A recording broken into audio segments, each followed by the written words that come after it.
Με τον Άγιο Νικόλα έχω ιδιαίτερη σχέση. Για 6 χρόνια ήμουν εφημέριος στη Θήβα, σε ναό του Αγίου Νικολάου,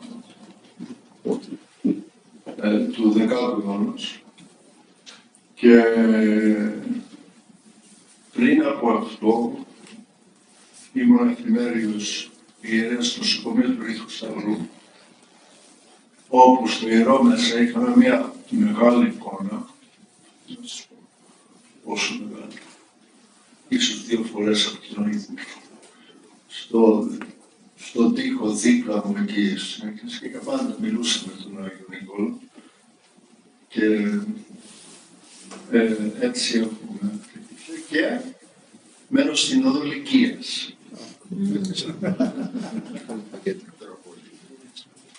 Και ο Μητροπολίτης Ξάνθου, που υποτίθεται έξαρχος Λυκίας, είναι στην Αμερική και ήταν, ας πούμε, ο μέντορας μου όταν ήμουν μικρός. Επομένως κάπου εκεί έχουμε συναντηθεί. Γιορτάζεται προχθές η 13 Νοεμβρίου. 13 Νοεμβρίου. Χρόνια πολλά και για αυτούς. Να είστε καλά. Για εσάς που δεν ξέρετε, ήμουν στο Πατριαρχείο και θα σας πω γιατί, αλλά στη γιορτή του Αγίου Χρυσοστόμου στο Πατριαρχείο, στο θρόνο βάζουν την εικόνα του Αγίου Χρυσοστόμου και τώρα έχουν και τα λείψανα και βάζουν μπροστά στο θρόνο και έτσι λειτουργείται στο Πατριαρχείο η γιορτή του Αγίου Χρυσοστόμου. Να σας πω 2 πράγματα για μένα. Εγώ γεννήθηκα και μεγάλωσα στην Αμερική, ήταν στην Ελλάδα το 1976. Στην Αμερική, όπου ακόμη ζει η μητέρα μου,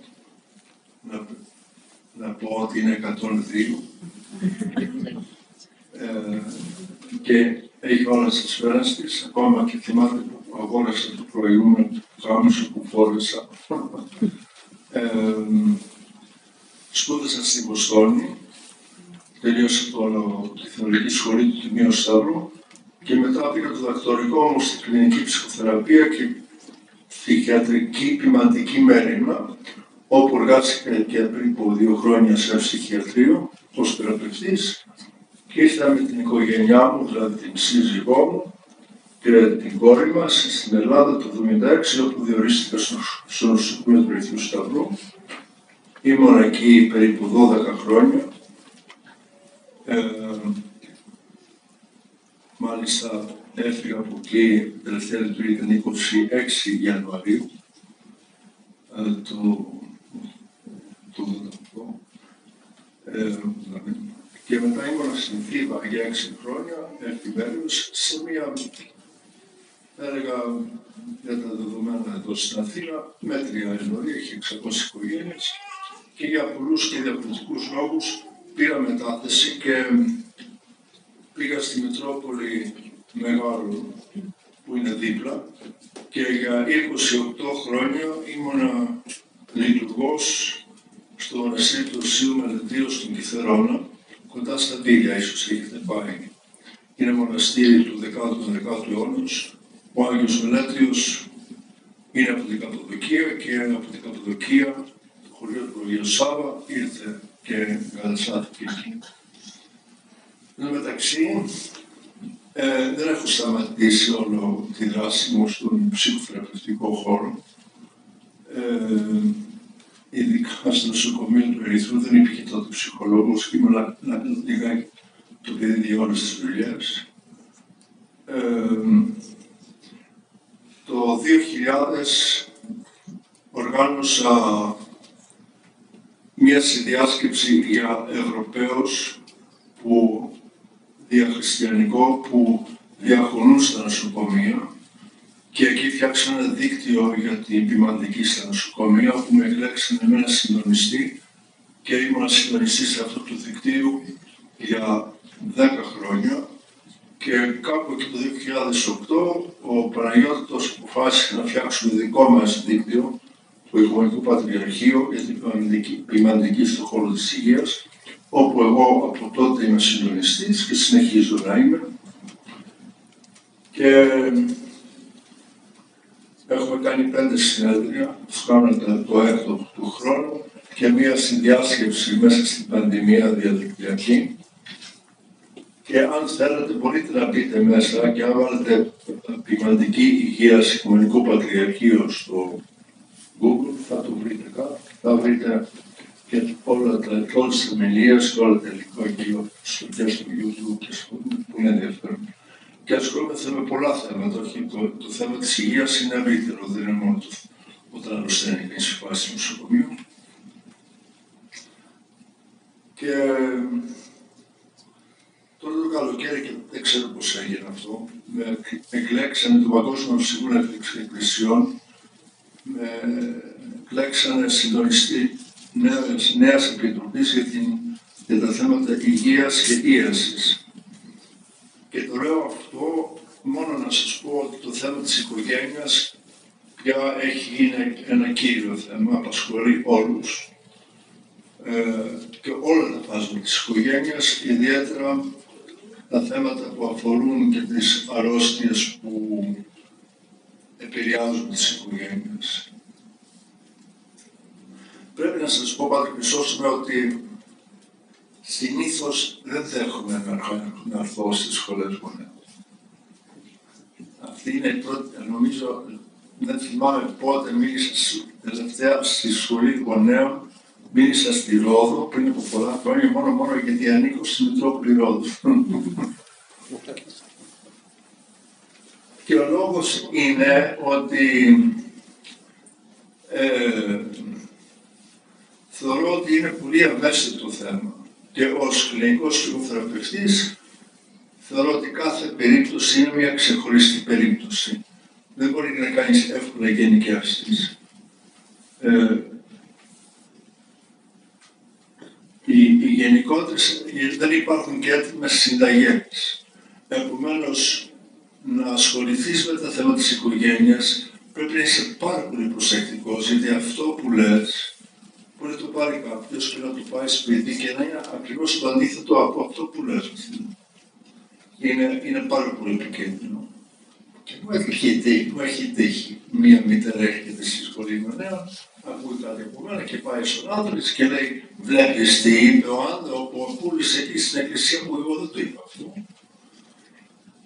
Θέλω να ξεκινήσουμε αυτό και να διευκρινίσω ότι όντως η ιδιομορφία και η δυσκολία που υπάρχει σε κάθε οικογένεια έχει τη δική του ιδιαιτερότητα, όπως έχουν τα χαρίσματα που έχει κάθε οικογένεια. Γιατί ο καθένας έχει τη δική του προσωπικότητα και αυτή η προσωπικότητα κουμπώνει με την προσωπικότητα του σύζυγου ή της συζύγου και φτιάχνει αυτό που λέμε τα θεμέλια της οικογένειας. Και αυτό το κούβο θα φτιάξει τις καταστάσεις που θα δημορφωθούν οι τρόποι που μεγαλώνουν τα παιδιά τους. Επομένως, δεν υπάρχουν εύκολες απαντήσεις και λύσεις. Και το πρόβλημα σήμερα είναι ότι θέλουμε εύκολες απαντήσεις και εύκολες λύσεις.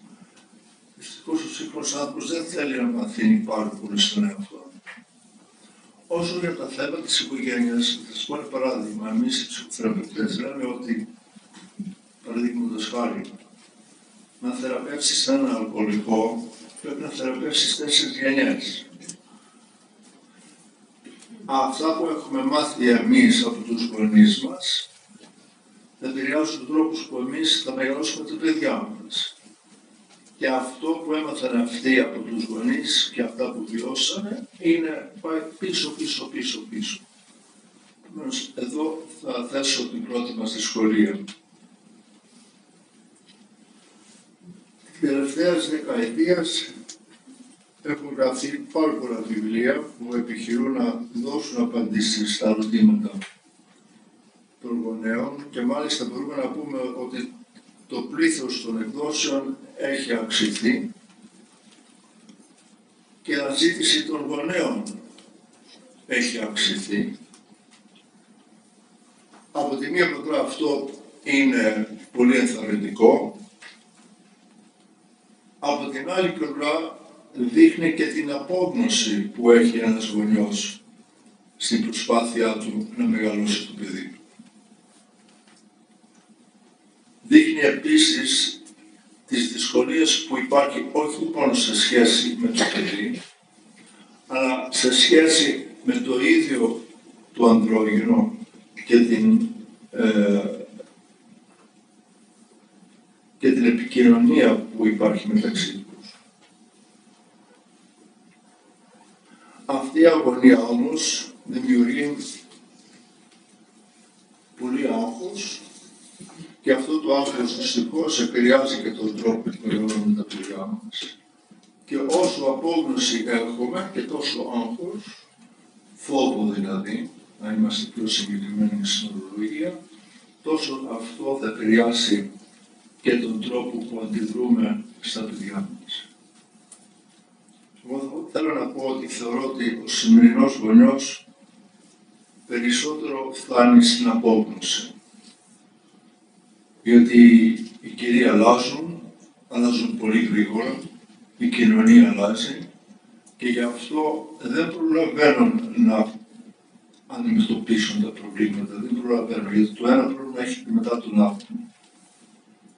Και το παιδί σήμερα θεωρώ είναι από μικρό πιο αντιλαμβάνεται, μπορεί να αντιληφθεί πολύ καλύτερα τα πράγματα. Δεν έχει την αυτότητα που υπήρχε όταν μεγάλωνα εγώ πριν από, δεν θα σας πω πόσα χρόνια.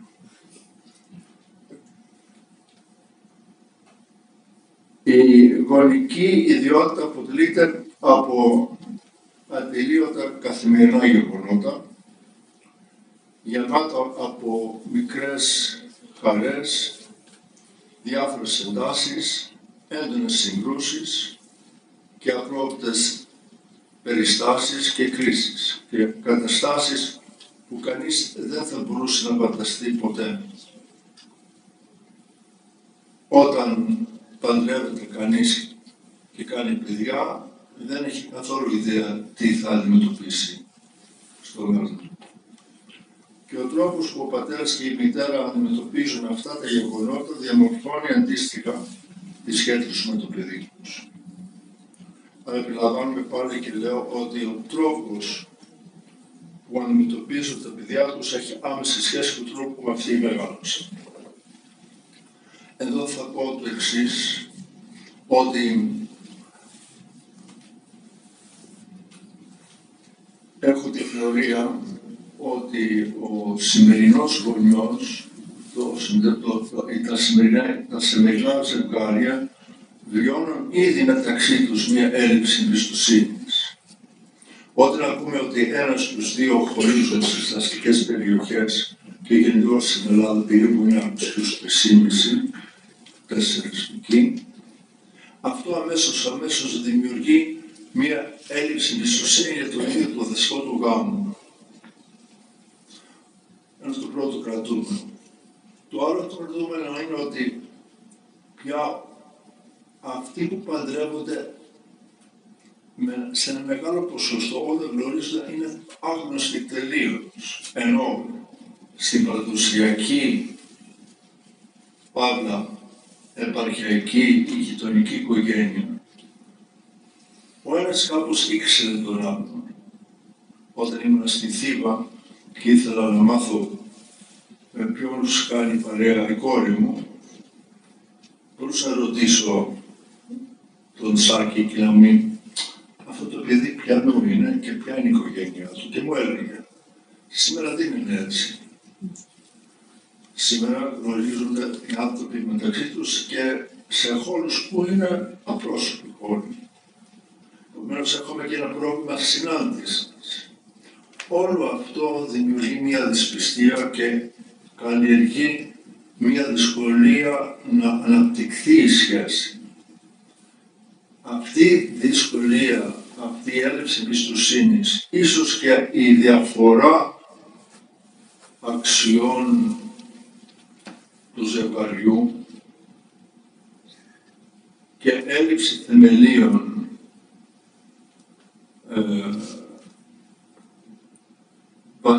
με βασικά θεμέλια αρχίζει ήδη το πρόβλημα να ξεκινάει.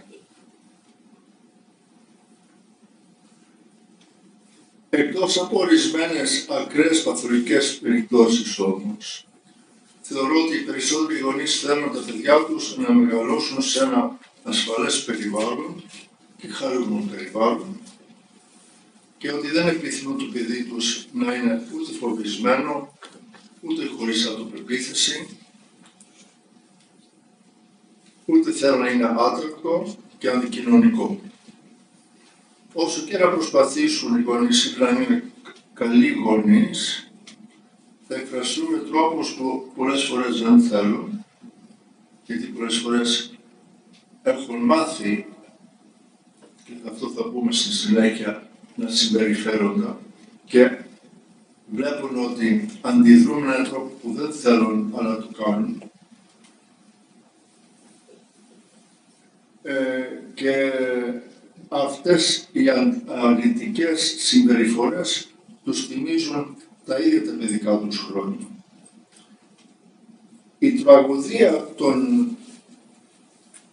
αυτών των τρόπων επικοινωνίας που πηγάζει τόσο από την διαφορά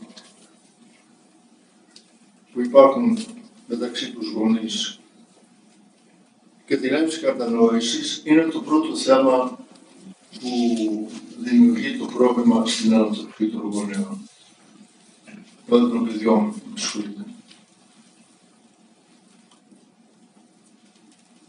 Είναι γεγονός πως σήμερα η πατριαρχική παραδοσιακή οικογένεια με σταθερούς δεσμούς και πρότυπα που ξέραμε πριν από λίγες θα έλεγα δεκαετίες δεν εφίσταται πια. Τώρα υπάρχουν νέοι τρόποι οικογένειας, όπως και οικογένειες που ήδη έχουν, θα λέγαμε, μονογενειακές οικογένειες που έχουν χωρίσει οι γονείς λόγω των αυξημένων διαζυγίων. Και η περίπτωση που ο γονιός αυτός προσπαθεί να στηρίξει το παιδί μόνος του ή που απουσιάζει και ο γονιός. Όλα αυτά δημιουργούν δυσκολίες.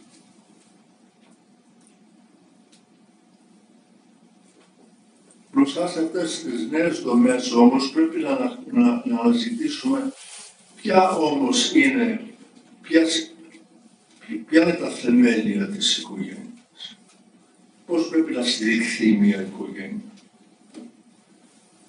Γιατί, και θα ρωτήσω, γιατί υπάρχει τότε τόσες δυσκολίες που δημιουργεί, θα έλεγα, στην σύγχρονη οικογένεια που βλέπω εγώ, μια χαοτική κατάσταση.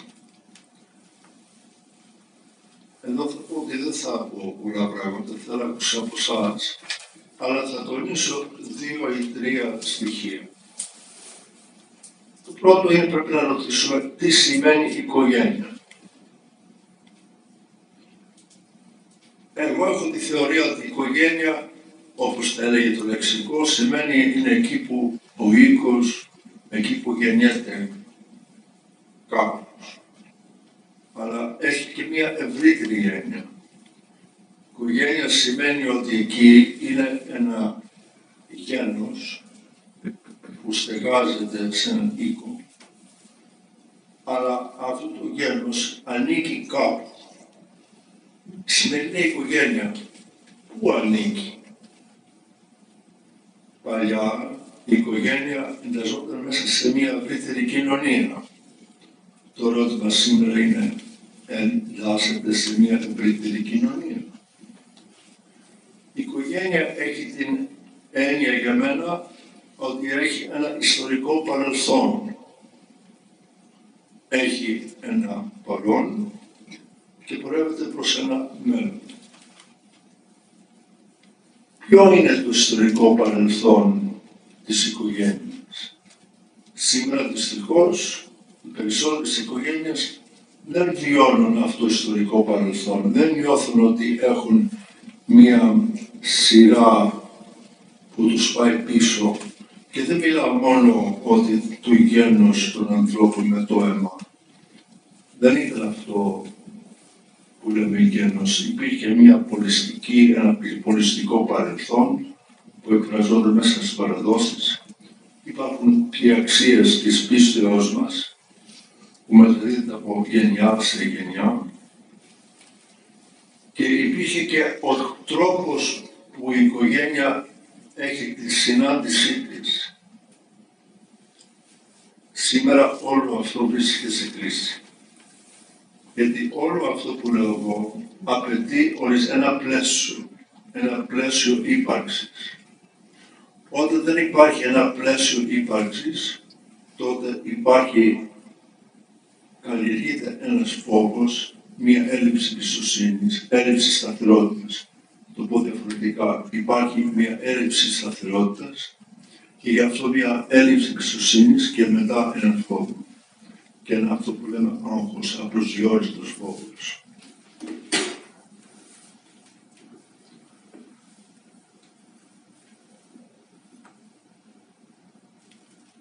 Θέτω αυτό την ερώτηση, πού ανήκουμε. Πού θέλετε εσείς να ανήκετε. Πού θέλετε, τι αξίες θέλετε τα παιδιά σας να υιοθετήσουν, το πούμε έτσι. Το πρόβλημα εδώ όμως έρχεται το πώς μπορούμε να φέρουμε, να μεταδώσουμε αυτές τις αξίες στα παιδιά μας. Και εδώ έρχεται το δεύτερο στοιχείο. Το δεύτερο στοιχείο είναι το θέμα της επικοινωνίας. Σήμερα έχουμε χάσει τελείως για μένα τον τρόπο επικοινωνίας. Και όταν χάνουμε τον τρόπο επικοινωνίας, τότε χάνουμε την κοινωνία. Σήμερα έχουμε ξεχάσει πώς να μιλήσει ο ένας τον άλλον. Έχουμε ξεχάσει πώς να ακούσει ο ένας τον άλλον. Και αυτό είναι παγκόσμιο φαινόμενο. Σας πω, προχθές έτρωγα με ένα φίλο μου στην Κωνσταντινούπολη. Σε ένα πολύ στενό, θα έλεγα λαϊκό εστιατόριο. Το λέω αυτό γιατί προχθές, αλλά το έχω δει και εδώ. Και αυτό το έχετε δει κι εσείς. Ήταν 5 μεγάλοι και ένα παιδάκι. Ο οποίος το παιδάκι θα ήταν 6 χρονών. Ο οποίος δεν ήταν το μεγάλο, αυτός έπαιζε με αυτό το πράγμα εδώ. Οι μεγάλοι δεν έδιναν σημασία στο μικρό. Και όταν πήγα να φύγω, το παιδί δεν ήθελε να φύγει, ήθελε να μείνει να παίξει με το κινητό του. Αμέσως εδώ έχουμε πρόβλημα επικοινωνίας. Εγώ όταν μεγάλωνα έπρεπε να καθίσω στο τραπέζι και να ακούσω με όλη την πλήξη που είχε αυτό, αλλά από εκεί όμως έμαθα. Λένε ότι οι καλύτεροι δικηγόροι και οι καλύτεροι γιατροί είναι αυτοί που μεγαλώνουν σε οικογένειες γιατρών, που οι 2 γονείς είναι γιατροί και δικηγόροι, γιατί στο τραπέζι έπρεπε να καθίσουν και ακούγανε τις υποθέσεις που υπήρχαν, οι επαγγελματικές υποθέσεις που υπήρχαν στο ζευγάρι. Μαθαίνω από νωρίς. Δεν χρειάζεται όμως να είσαι και γονιός, γιατρού ή δικηγόρου. Είχαμε και τις τεχνίες, υπήρχαν και οι άνθρωποι που ήταν της τέχνης, μάστοροι, που μπορούσαν τα παιδιά μαθαίνανε από μικρά, ακούγανε. Εγώ που μεγάλωσα ο πατέρας μου είχε εστιατόριο, από μικρός ήμουν κοντά του, άκουγε τα θέματα της οικογένειας, του εστιατορίου. Σήμερα δεν υπάρχει αυτό. Επομένως, αφόσον δεν υπάρχει η μάθηση αυτή η επικοινωνία, αυτό το τραυματισμό, δεν θα νιώθεις μέλος αυτού του πράγματος. Έχουμε χάσει τον τρόπο επικοινωνίας. Τι σημαίνει αυτό? Ότι όταν εγώ θα μιλήσω, θα περιμένω ο άλλος θα με ακούσει. Θα προσπαθήσει να με καταλάβει. Θα προσπαθήσει να βγάλει τον εαυτόν του έξω από τον εαυτόν του και να τον βάλει σε μένα, ώστε να μπορέσει αυτός να νιώσει εμένα, ακόμα και όταν είμαι αντίθετος σε αυτό που πιστεύει ο ίδιος. Είχαμε ένα φίλο μια φορά, πατητικόλος. Είμαστε στη σχολή μαζί και είχα πάει στην Βοστόνη και ήταν και οδηγούσε και τότε περνούσε μια πολύ δύσκολη φάση με κάποιον και του έλεγα και του έλεγα και του έλεγα και άκουγε και με ρωτούσε αλήθεια, ναι, πω, αλήθεια, ναι, πω. Και λέω συμφωνείς, λέει όχι. Δεν σπάει να πει. Εδώ μιλάω μισή ώρα. Όχι, λέω δεν συμφωνώ, γιατί τούτο και τούτο και τούτο. Αλλά μου είχε δώσει κάτι, μου έδωσε όμως την αίσθηση ότι όντως με είχε καταλάβει. Δεν είπε όχι στην αρχή, με άκουσε, μέχρι και να το ρωτήσω τι άποψη έχεις εσύ. Τότε μπορούσαμε να μιλήσουμε, να προσπαθήσω εγώ να καταλάβω γιατί αυτός είπε όχι και εκεί κάπως να βρούμε πού υπάρχει αλήθεια σε όλο αυτό. Βέβαια δεν πιστεύω ότι μπορούμε πάντα να καταλάβουμε τον άλλον, αλλά πρέπει να τον ακούσουμε. Αυτό είναι το πρώτο κλειδί της επικοινωνίας. Είτε αυτό είναι με τον σύζυγο, είτε σύζυγο, είτε με τα παιδιά. Βέβαια, πρέπει να πούμε παραδοσιακά, δεν υπήρχε πολλή επικοινωνία με τα παιδιά, υπήρχε πολλή επιθαρχία. Αλλά νομίζω τα σημερινά παιδιά, η επιθαρχία δεν θα έπρεπε να είναι με τον παλιό τρόπο που υπήρχε. Και νομίζω ότι η έντονη επιθαρχία με το ξύλο ήταν απλώς μια αντίδραση στην απόγνωση που υπήρχαν στους γονείς. Μια άλλη εποχή, δεν ζούμε σε αυτήν την εποχή, επομένως δεν μπορούμε να εφαρμόσουμε αυτές τις τακτικές. Θεωρώ το παιδί σήμερα, και το ξέρω αυτό από την εγγονή μου, που είναι 10 χρονών, πολύ άνετα μπορούν να επικοινωνήσουν μαζί μας και μάλιστα σε υψηλό επίπεδο, γιατί διαισθάνονται. Αυτό είναι το πρώτο, το θέμα της επικοινωνίας. Και συζήτηση μπορούμε να μιλήσουμε περισσότερο γι' αυτό. Αλλά αυτή είναι η βάση. Πάλι λέω, το θέμα της επικοινωνίας, γιατί μου έρχονται, είναι πού είναι η αιστεία της οικογένειας. Παλιά ήταν το τραπέζι. Τώρα δεν υπάρχει αυτό. Τώρα καθένας τρώει όποτε θέλει, στην τηλεόραση, μέσα στο δωμάτιό του έχω ακούσει. Ο καθένας τρώει όποτε έρχεται σπίτι. Δεν υπάρχει αυτό.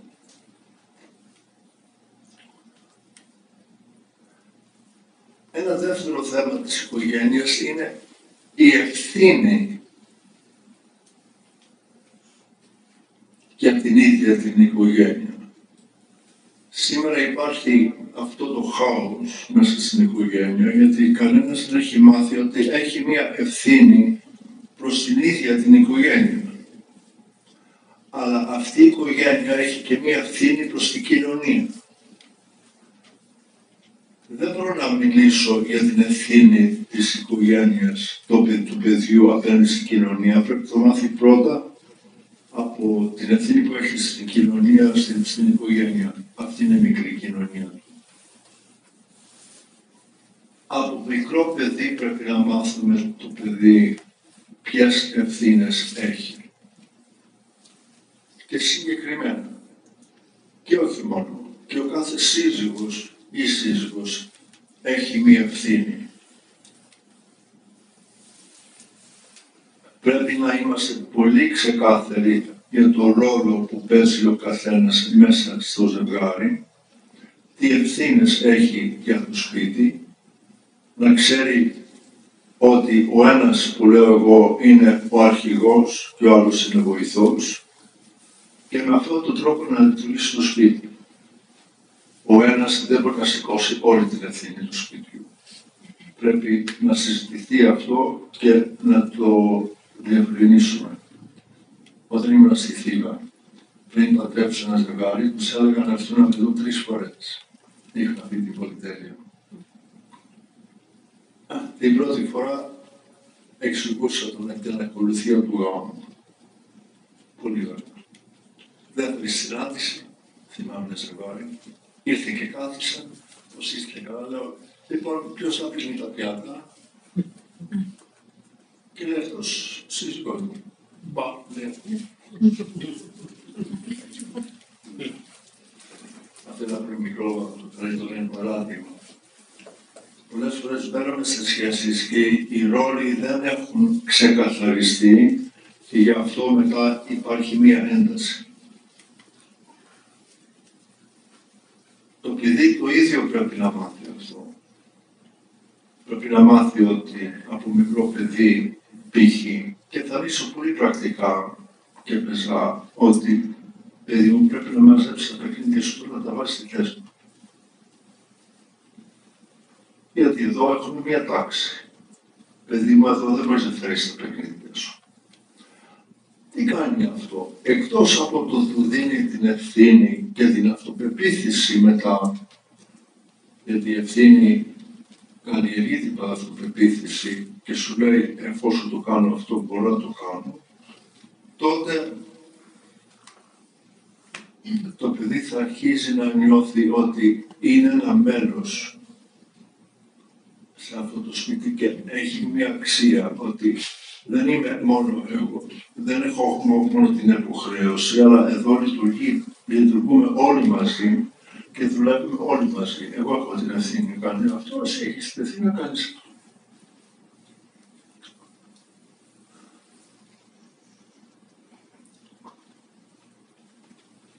Αυτό είναι το άλλο θέμα, το θέμα της ευθύνης, το δεύτερο. Το τρίτο και θα έλεγα το πιο περίπλοκο θέμα είναι της οριοθέτησης των πραγμάτων. Όταν λέμε ότι η οικογένεια πρέπει να έχει όρια, λέμε ότι να είναι οριοθετημένοι, να τεθούν όρια, δεν είναι μόνο αρνητικό αυτό, είναι και το ναι, είναι και το όχι. Οριοθέτηση σημαίνει ότι εγώ καθορίζω ποιος είμαι εγώ και ποιος είσαι εσύ. Ποιος είναι ο χώρος μου, ποιος είναι ο χώρος σου. Όχι μόνο εξωτερικός χώρος και εσωτερικός χώρος. Εγώ είμαι πολύ διαφορετικός από σένα. Εσύ είσαι διαφορετικός από μένα. Για μένα, η πρώτη οριοθέτηση που πρέπει να τεθεί είναι το θέμα του πού κοιμάται το παιδί. Στην συνολική οικογένεια ακούω τραγικές καταστάσεις που ακόμα 6 και 7 χρονών και 9 χρονών έχω ακούσει που το παιδί ακόμα κοιμάται με τους γονείς. Για μένα θεωρώ ότι μετά από τα 40 ημερών, 50 ημερών, το παιδί πρέπει να πάει σε άλλο χώρο. Τουλάχιστον να έχει τον χώρο του. Ξέρω ότι στα σπίτια μας είμαστε λίγο έτσι στυπωμένα, αλλά πρέπει να έχει τον χώρο του. Και ξέρει αυτός είναι ο χώρος του. Πρέπει να μάθει να είναι στον χώρο του. Πρέπει να μάθει να είναι μόνος του στον χώρο του. Γιατί με αυτόν τον τρόπο του λέει αυτός είναι ο χώρος. Εγώ σέβομαι τον χώρο σου, πρέπει να σεβαστείς και τον χώρο μου. Πρέπει να σας πω ότι εγώ φοβούμαι να μπω στο δωμάτιο των γονέων μου όταν μεγάλωνα. Ήταν ιερός χώρος. Φοβόμουν ακόμα και να μπω πάνω στο κρεβάτι τους. Δεν ξέρω πώς είχε πει αυτό μέσα στο μυαλό μου. Δεν μπαίνανε και εύκολα στο δωμάτιο αυτό. Αλλά αυτό έχει και ένα θετικό. Προσέξτε το αυτό. Όταν σε αφήνω στον δικό σου το χώρο, σου λέω με τον τρόπο σου ότι έχεις τη δυνατότητα να τα βγάλεις πέρα, να αντιμετωπίσεις το άγχος, τους φόβους, την ανησυχία, τη μοναξιά. Έχεις τη δυνατότητα να αντιμετωπίσεις αυτό, ακόμα και όταν είσαι μωρό. Και όσο νιώθω εγώ, το παιδάκι δηλαδή, ότι η μητέρα μου δίνει αυτή την ευκαιρία και το παλεύει μαζί μου και επιμένει, τόσο ενισχύεται η δική μου η αυτοπεποίθηση, δεν μου αρέσει η λέξη, αλλά η δική μου η εμπιστοσύνη στον εαυτό μου, ότι θα μπορέσω να αντιμετωπίσω το άγχος που προκαλεί αυτός ο αποχωρισμός, η μοναξιά, ακόμα και ο φόβος του θανάτου, ξεχωριστά από τους γονείς μου. Βέβαια, το παιδί θέλει ενθάρρυνση γι' αυτό. Το παιδί πάντα θέλει ενθάρρυνση. Αυτή είναι η πρώτη οριοθέτηση.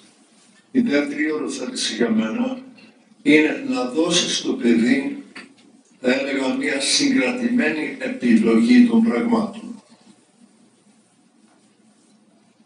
Πώς θέλεις να φας το αυγό σου σήμερα, τηγανιτό ή βραστό? Του δίνεις ήδη την οριοθέτηση ότι θα φας αυγό.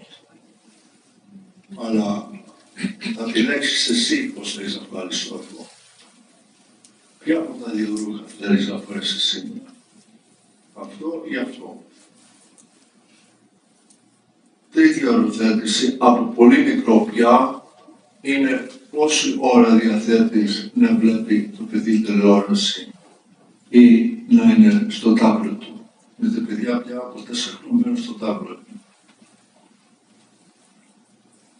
Όλες αυτές οι οριοθετήσεις χρειάζονται ώστε όχι να είναι απαγορευμένο, αλλά να μπορέσει κανείς να αναπτύξει μετά, να ασχοληθεί με το παιδί, να αναπτύξει την επικοινωνία και να συνυπάρχει. Αυτό σημαίνει ότι εμείς πρέπει να ασχοληθούμε με το παιδί μας δημιουργικά σε ώρες που αυτό θα είναι μαζί μας. Όχι να είναι αυτό εύκολη λύση επειδή έχουν άλλες δουλειές. Αυτό θα βοηθήσει το παιδί να νιώσει και ότι εμείς εκτιμάμε αυτό το παιδί.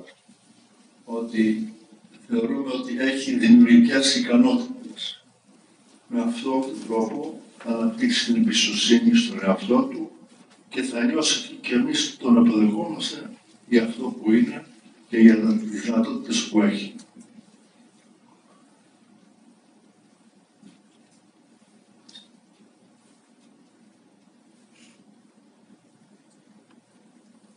Το θέμα της οριοθέτησης επίσης είναι πόσο το παιδί σχετίζεται και με το περιβάλλον έξω από την οικογένεια.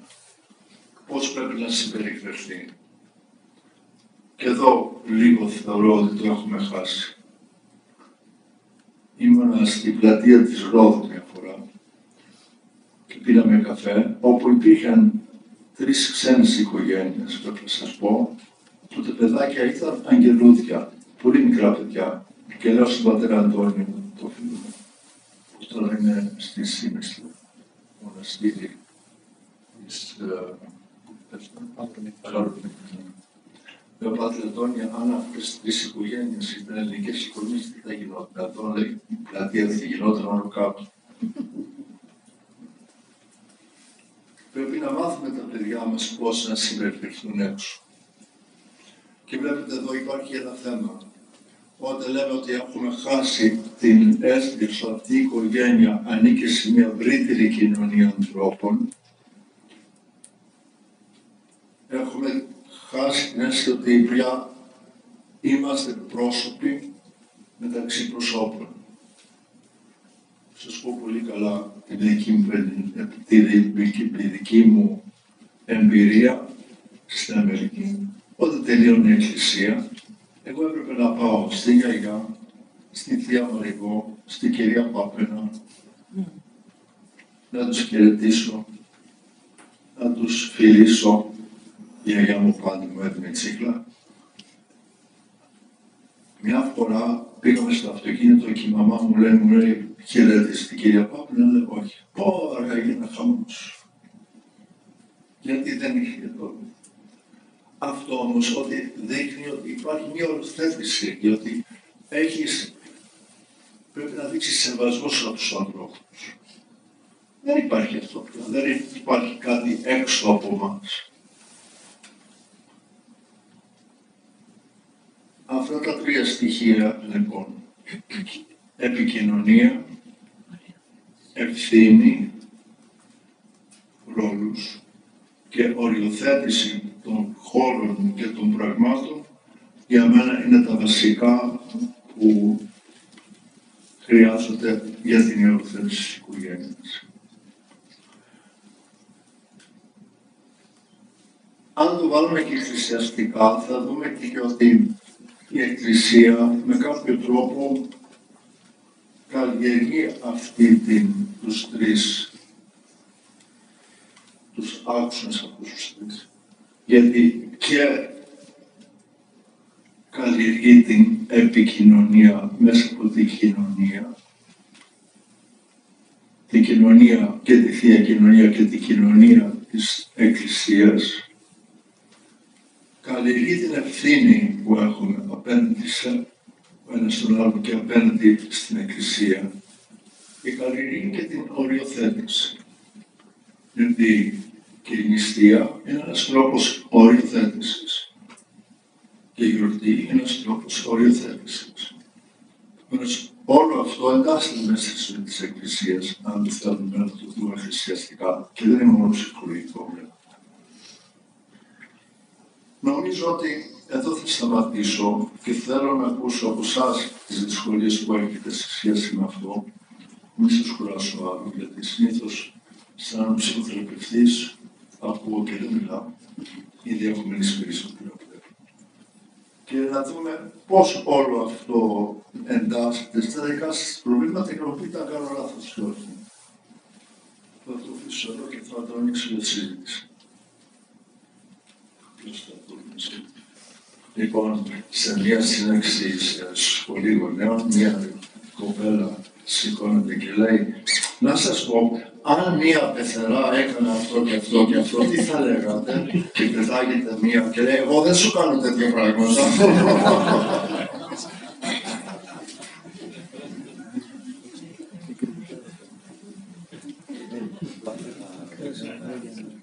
Κυρία Πρόεδρε. Ναι.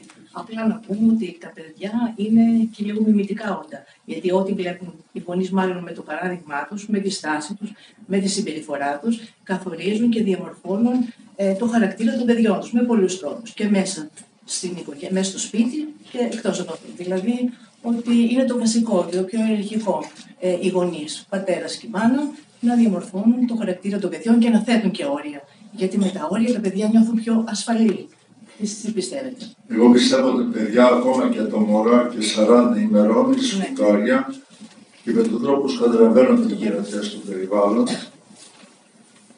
Είτε θετικά είτε αρνητικά. Γιατί μπορεί να παίρνουν θετικά μηνύματα είτε αρνητικά. Μια φορά στη Θήβα έρχονται μια Κυριακή και μου λένε: παπά, έλα να διαβάσεις το παιδί σκούζι. Λέω: σκούζι. Κλαίει. Λέω: γιατί κλαίει, όλο κλαίει, όλο κλαίει. Δεν θα αυτό σήμερα, το φάω στις τέσσερις. Πάω εκεί. Νεκρή ησυχία. Το παιδί κοιμόταν. Νεκρή ησυχία. του δώσανε καφέ, το παιδί ξυπνάει, ήρεμο, σιγά σιγά έρχεται η θεία απ' έξω, η άλλη θεία από εκεί, η άλλη θεία από εκεί, ήξερε το παιδί ξυπνάει στις 4, έρχεται ο πατέρας, ο ένας αρχίζει, μιλάνε, φωνάζουν και αυτό και η παιδιά άρχισε να κλαίει. Και λέει, παιδιά, εσείς λέτε διάλογο. Εδώ δεν κρατάει χώρο μέσα. Τι είναι πράγματα, όλος ο κόσμος εδώ μέσα πάνω στο παιδί,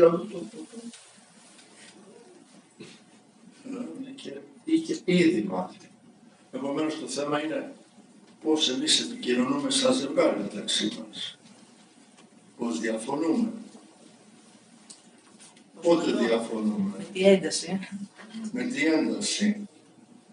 Εγώ θα πω εδώ ότι ακόμη και όταν ένας γονιός θέτει τα όρια και ακόμα και όταν ο άλλος διαφωνεί, εκεί πρέπει να προσέξει ο άλλος να μην επεμβεί και να πει αυτό που λες δεν είναι σωστό, θέτει τα όρια ή κάνει κάτι ένας γονιός και μετά οι δύο κάθονται και μιλάνε και εσύ είπες αυτό, έκανες αυτό, πρέπει να το κάνουμε έτσι. Να υποχρεούν και οι δύο. Όχι να υποχρεούν, να είναι συντονισμένοι και οι δύο. Αλλά όταν ένας να διαφωνεί μπροστά στον άλλο για το διαχειρισμό του παιδιού, αυτό αμέσως βάζει το παιδί να ξέρει ότι μπορεί να κάνει αυτό που λέμε στα αγγλικά splitting, να διαχωρίζει τους γονείς. Και μετά τους παίζει το παιδί στα δεύτερα. Ναι. Έστω ότι έχουν φύγει τα όρια, ας πούμε. Πώς μπορείς να το μαζέψεις αυτό. Είναι καλή ερώτηση. Γιατί το συναντάω κυρίως ψυχοθεραπευτικά. Για ποιες ηλικίες μιλάμε. Ναι, μικρά ακόμα. Εντάξει, εγώ προσωπικά έχω ένα παιδί. Ειδικά 10 χρονών, 6 χρονών. Θεωρώ ότι αυτές τις ηλικίες μετά από 5, 6 χρονών, 7 χρονών, βέβαια τα όρια αρχίζουν και θεμελιώνουν πλήν, έτσι. Αλλά ακόμα και εκεί, θεωρώ ότι στην δική μας εποχή μπορεί να καθίσουμε σαν οικογένεια και να δούμε εδώ είμαστε μια οικογένεια. Λειτουργούμε έτσι, ο καθένας έχει μια ευθύνη. Γιωργάκη, εσύ θα έχεις την ευθύνη να κάνεις αυτό, εγώ θα έχω την ευθύνη εκεί. Θα αρχίσουμε να λειτουργούμε μαζί. Πρέπει να το δούμε θετικά, πρέπει να πούμε στο παιδί ότι θα συμμετάσχει σε κάτι πολύ θετικό και θα τον επιβραβεύσουμε όταν το κάνει. Και όταν δεν το κάνει, θα του πούμε, παιδάκι μου τώρα, δεν συμμετέχει στην οικογένεια. Έλα. Προσπάθησε πάλι. Αυτό για μένα είναι ο σωστός τρόπος. Συνήθως αυτό που γίνεται είναι απλώς φωνάζουμε και συμβάλλουμε μέσα στο χάος που ήδη υπάρχει. Αλλά θέλει τακτικές, πολύ τακτικές οικογενειακές συναντήσεις όπου θα αναθεωρήσουμε, θα μιλήσουμε, θα ξαναμιλήσουμε, θα ξαναμιλήσουμε και σιγά σιγά το παιδί θα αρχίσει να νιώθει ότι είναι ένα μέρος του σπιτιού. Δεν είναι απλώς ένα κακό παιδί. Να πω αυτό, δεν λες ένα παιδί σε κακό παιδί. Πρέπει να πεις τώρα, αυτό που κάνεις τώρα, δεν σου πάει παιδάκι μου. Πάντα θέτεις ότι αυτό που κάνει δεν είναι καλό, δεν είναι το σωστό, αλλά μπορείς να κάνεις κάτι καλύτερο. Πάντα θα είναι στο θετικό μέρος. Δεν λες επειδή είσαι τεμπέλης, του λες τώρα δεν τελειάζεις. Τώρα κάνεις σαν είσαι τεμπέλης, δεν είσαι τεμπέλης. Τότε ξαφνικά του πει. Βέβαια, αυτό πάει για τους γονείς, είναι πολύ φιλικό ζευγάρι. Στη Θήβα που η γυναίκα, η Κατρίνα έλεγε στον άντρα, στον Κώστα, είσαι λάθος. το είσαι λάθος, κακομοίρη μου, δεν είπε λάθος, λες λάθος, είσαι λάθος. Το είσαι είναι... Το άλλο είναι ότι στην επικοινωνία δεν έχουμε επίθετα. Δεν υπάρχουν επίθετα. Υπάρχουν χαρακτηρισμοί που δεν πρέπει να λέμε ότι είσαι μπαμ. Έτσι. Αυτό είναι κακό.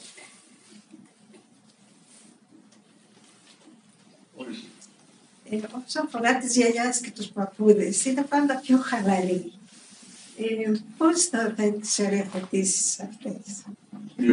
Ο παππούς και η γιαγιά είναι αγαπητικοί και εγώ παππούς είμαι, αλλά πρέπει να είμαι πολύ προσεκτικός να μην υπερβώ τα όρια που έχουν θέσει οι γονείς. Ναι, πολύ σωστά. Είναι πολύ απλό. Ναι. Ευχαριστώ. Τώρα άμα βάλω μια σοκολάτα παραπάνω, εντάξει. Αλλά πρέπει να είμαστε προσεκτικοί σε αυτό. Και μια συνεργασία νομίζω πρέπει να γίνεται μεταξύ γονιών. Μια επικοινωνία. Μια επικοινωνία. Έτσι. Θυμάμαι στη Θήβα, πάλι εδώ στη Θήβα, που πήγαινα σε όλα τα σπίτια και ένα γεια σου. Και μπαίνω μέσα και είναι μια γιαγιά. Το παιδί μόνο που δεν κρεμόταν από το πολέμιο, δηλαδή και ήταν πανικός μέσα. Αυτό είναι λάθος.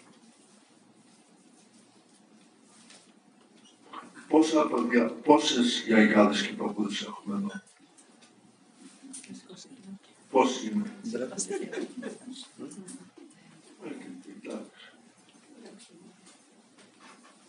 Δυστυχώς σήμερα ο παππούς και η γιαγιά παίζουν σημαντικό ρόλο. Και στην ψυχολογία. Και στην ψυχολογία.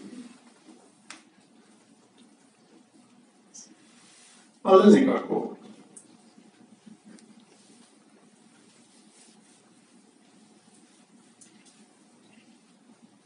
Καλησπέρα. Εγώ έχω παιδιά εφήβους. Δύσκολο κομμάτι. Θα μεγαλώνεις μια κάποια ηλικία, 12-13 και να είσαι ό,τι αξία έχεις και βιωματικά. Δηλαδή, και είναι επικοινωνία και χωρίς, δηλαδή μόνο σε βλέπουνε, περνάς αξίες.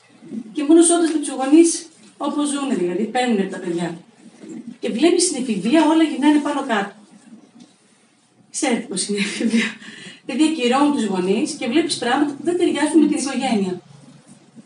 Και εκεί λες, τι πρέπει να κάνω, δηλαδή, γιατί τα παιδιά είναι η επίδραση τεχνολογίας πολύ μεγάλη, στην εφηβεία είναι απροσπέλαστα τα παιδιά.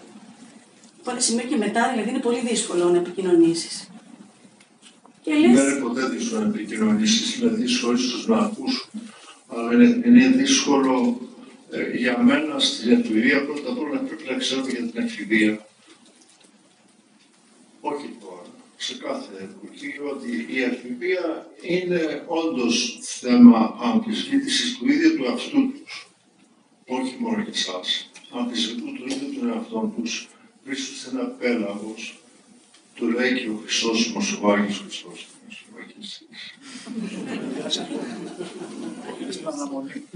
Μη σας πολύ. Το Άγιος Χρυσόσιμος λέει είναι πέλαγος η εφηβεία.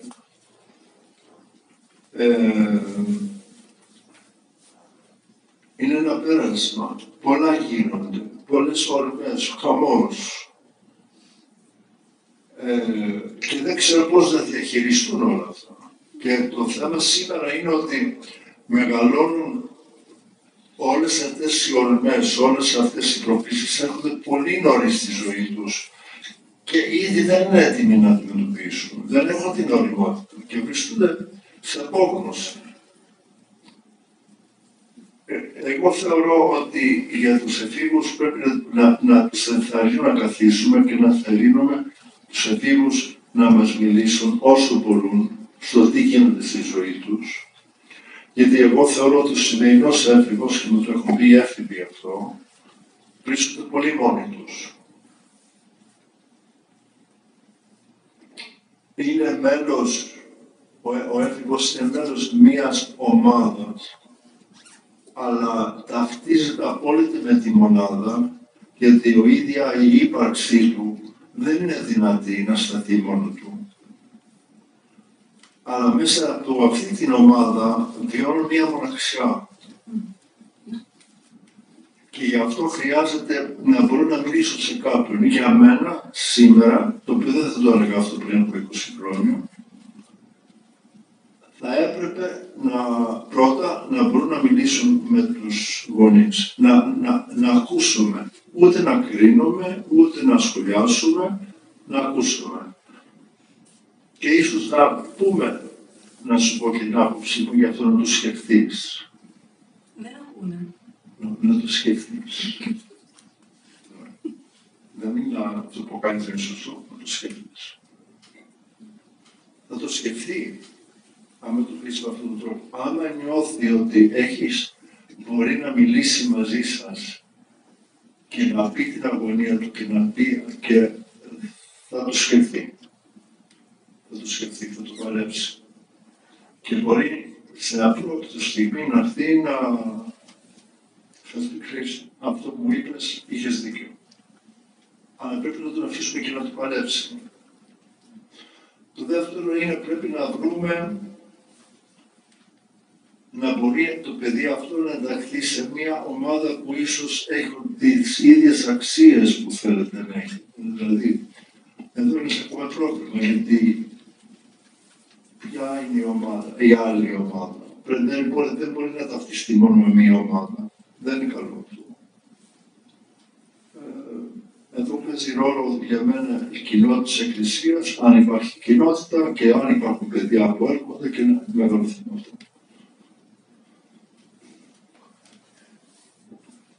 Γιατί λέω ότι πρέπει το παιδί πάντα θα ψάξει και για κάτι άλλο έξω από την οικογένεια και εδώ είναι το επικίνδυνο της ένα άλλο πρότυπο.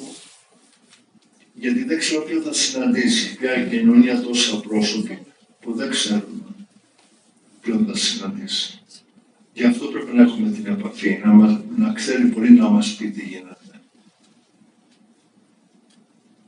Από εκεί πέρα θα δούμε. Πάντως μπορώ να σας πω ότι έρχονται παιδιά και 16 χρονών και 17 χρονών. Ή άμα μιλήσεις και τους ακούσεις, είναι αρκετά όρμα. Έχω μία κρίση. Καταλαβαίνω τι δεν πάει καλά. Μην νομίζετε όμως ότι ήδη έχουν εμπιστοσύνη σε αυτό που κάνουν. Δεν έχουν. Θέλω πάρα πολύ ενθάρρυνση. Πρέπει να τους πούμε ότι καταλαβαίνουμε πόσο δύσκολο είναι όλο αυτό. Ότι πόση μοναξιά υπάρχει έξω εκεί. Πόσο ξέρουμε ότι οι σχέσεις είναι πολύ φθηνές. Είναι πολύ επιφανειακά τα πράγματα, τουλάχιστον σε αυτό που βλέπω με τις σχέσεις που έχουν γύρω-γύρω. Όπως λέει μια πολύ καλή ψυχοθεραπεύτρια, που μας μίλησε στο συνέδριο που είχαμε πριν από 2 χρόνια στη Ρώμη, ότι μπαίνουμε σε μια εποχή μη σκέψης. Μη σκέψης. Ότι δεν σκέπτονται. Δεν όχι μόνο μικρή και μεγάλη. Είναι αυτό που είπα πριν. Δεν θέλει κανείς να εμβαθύνει πάρα πολύ.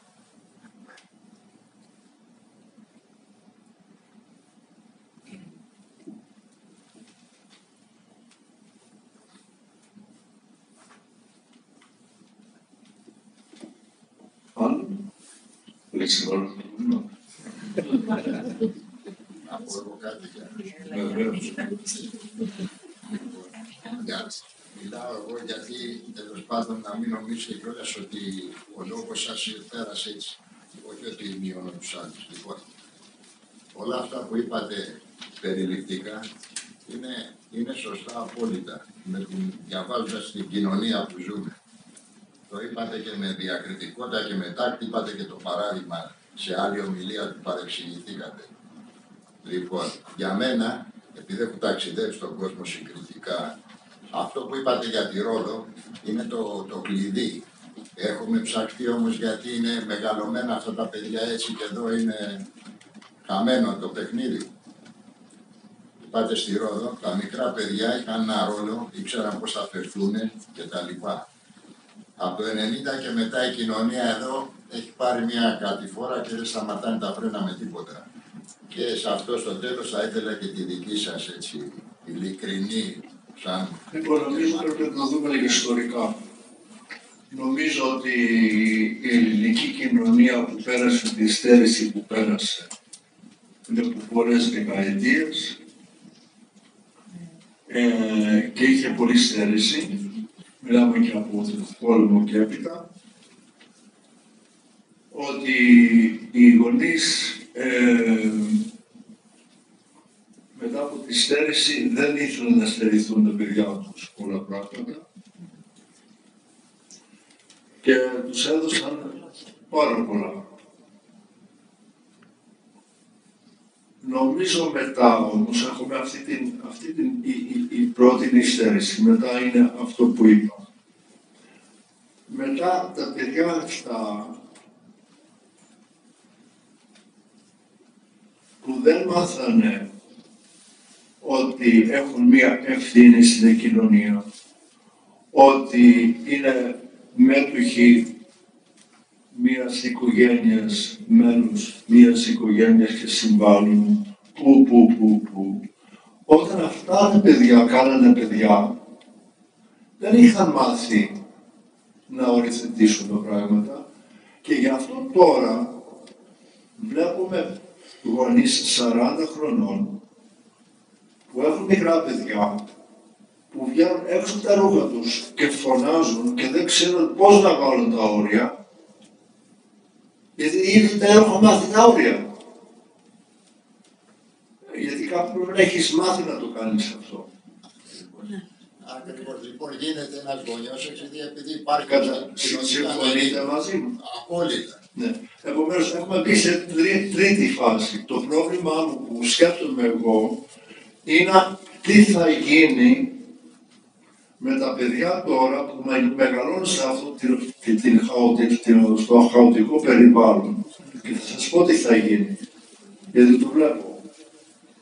17 χρονών, 18 χρονών θα έρθουν σε μένα, στο γραφείο μου, με κρίση πανικού. Ήδη έχει αρχίσει.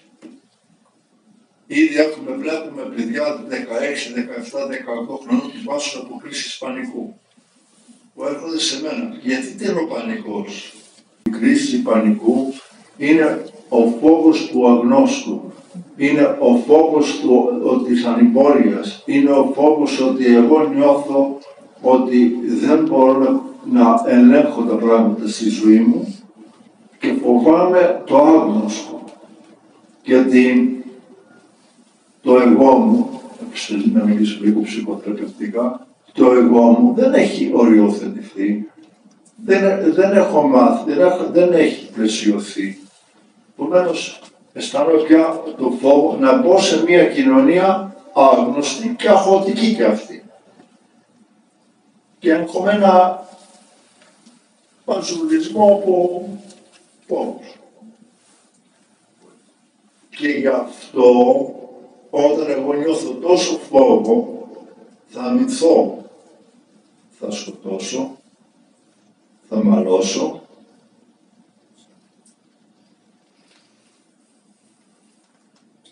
και μετά πάλι θα νιώθω κενό.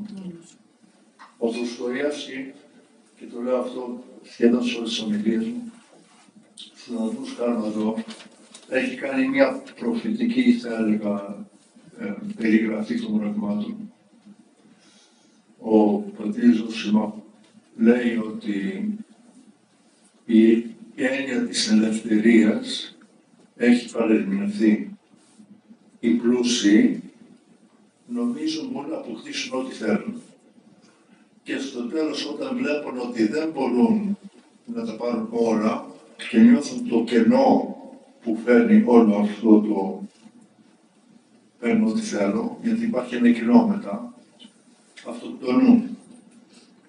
Οι δε φτωχοί που θα ήθελαν να έχουν ό,τι θέλουν, αλλά δεν μπορούν, μετά αρχίζουν και χύνουν αίμα μεταξύ τους. νομίζω πια είμαστε σε αυτή τη φάση. Ότι η παρερμηνία της ελευθερίας, της ατομικής δηλαδή κοινωνίας, που λέει μπορώ να έχω ό,τι θέλω, καταλήγει σε αυτές τις δύο περιπτώσεις. Και στην βία προς τον εαυτό μου και στην βία προς τον άλλο. Συμφωνείτε? Απόλυτα. Ευχαριστώ. Αυτό που λέτε το βλέπουμε παραδείγματα και πρόσφατα είχε γίνει στην υψηλή τάξη των οικονομικών εφοπλιστής και γύρω-γύρω. Αλλά επειδή είμαστε μια κρυψίνους κοινωνία, όπως ακούμε, αλλά δείχνανε λέει μια χαρά και σε επαρχίες που είναι περιορισμένο όπως είπα. Άρα δεν διαβάζει καλά ποιο είναι το εξωτερικό, ποια είναι η εξωτερήκευση και ποιο είναι το εσωτερικό, γιατί είμαστε και θεατρίνοι, πολύ θεατρίνοι.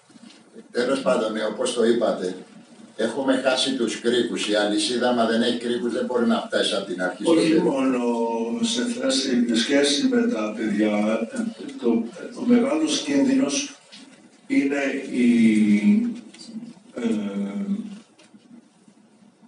ένα σπάσιμο μου.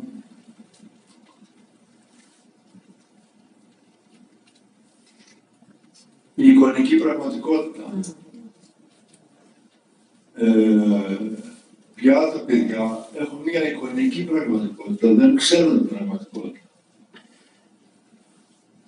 Παίζουν PlayStation, σκοτώνουν 10 και βγαίνουν έξω, θα σου σκοτώσω εσένα και θα νομίζω να στεθεί. Δηλαδή, κακοπήρα η γιαγιά μου έλεγε, όταν πρώτο βγήκε τηλεόραση, καλά, αυτοί σκοτώνονται μέσα εκεί. Πώς αυτός αναστήθηκε παιδάκι μου, δεν σκότωναν. Η γιαγιά της γυναίκας της δίδυγός μου έλεγε, καλά, όλοι τι σκοτώνουν μέσα εκεί, δεν τρομάει μέσα εκεί.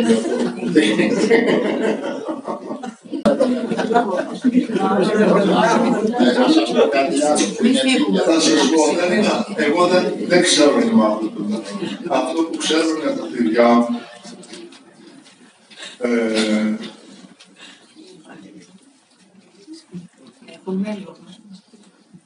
εγώ βλέπω ότι με όλες τις δυσκολίες και όλα τα παρατραβήματα που βλέπουμε, ότι αυτά τα παιδιά που μεγαλώνουν έχουν και μία γέννη. Έχουν κάτι μέσα τους αυτό, δηλαδή κάτι γνήσιο. Και εγώ το σέβομαι αυτό. Σε μένα τουλάχιστον που μιλάνε θα μου πούν το πόνο τους στις εσωτερικές σύγκρουσεις, αλλά έχουν κάτι πολύ, πολύ γλυκό και θεωρώ τρυφερό μέσα τους και ελπίζω σε αυτό. Όταν λέμε ότι όλα είναι μαύρα, εντάξει, το είπα υπερβολικά, συμφωνούμε. Εγώ δεν διαφωνώ μαζί σου, απλώς λέω υπάρχει και λίγο φως του τούνελ. Το πρόβλημα είναι ότι, και αυτό μάλιστα είχα μια συνάντηση με τον Παναγιώτη προχθές και συζητάγαμε για αυτό το θέμα, ότι δυστυχώς οι νέοι άνθρωποι, και μιλάω νέοι άνθρωποι και ακόμα 35 και 40 χρόνων σήμερα, για κάποιο λόγο δεν θέλουν να αναλάβουν τις ευθύνες τους. Έξω από το αναγκαστικό, ούτε θέλουν να έχουν πολύ όραμα, ούτε θέλουν να θυσιαστούν για κάτι πέρα από την προσωπική τους ατομική ζωή και να ελάχιστοι είναι αυτοί που θέλουν δυστυχώς να αναλάβουν ευθύνες.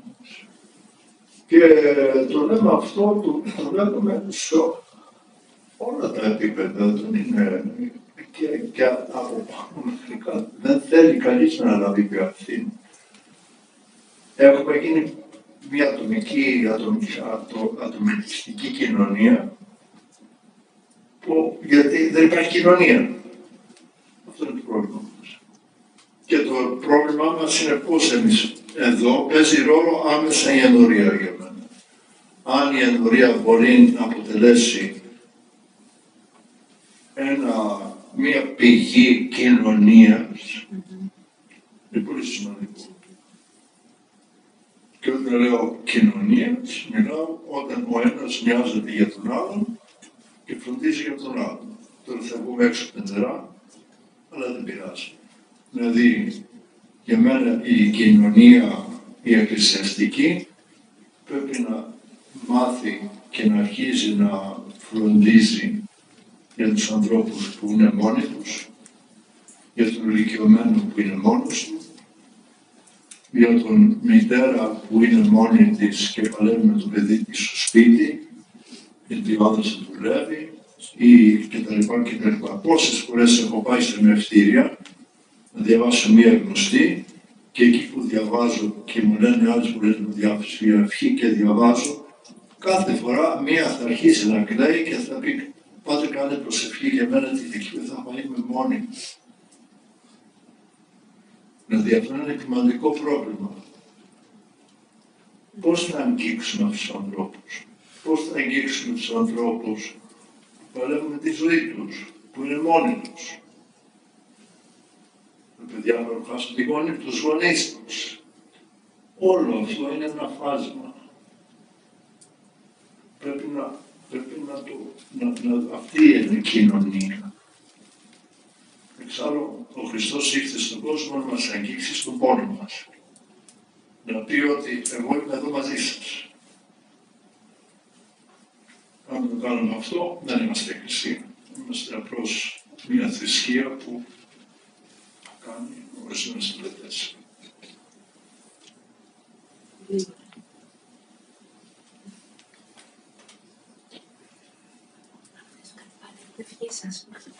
Είπατε και δεν θέλουμε να εμπαθύνουμε στον εαυτό μας και στα προβλήματά μας. Γιατί τι φοβόμαστε? Δεν φοβάμαι, όχι μόνο στα προβλήματα. Δεν θέλω να...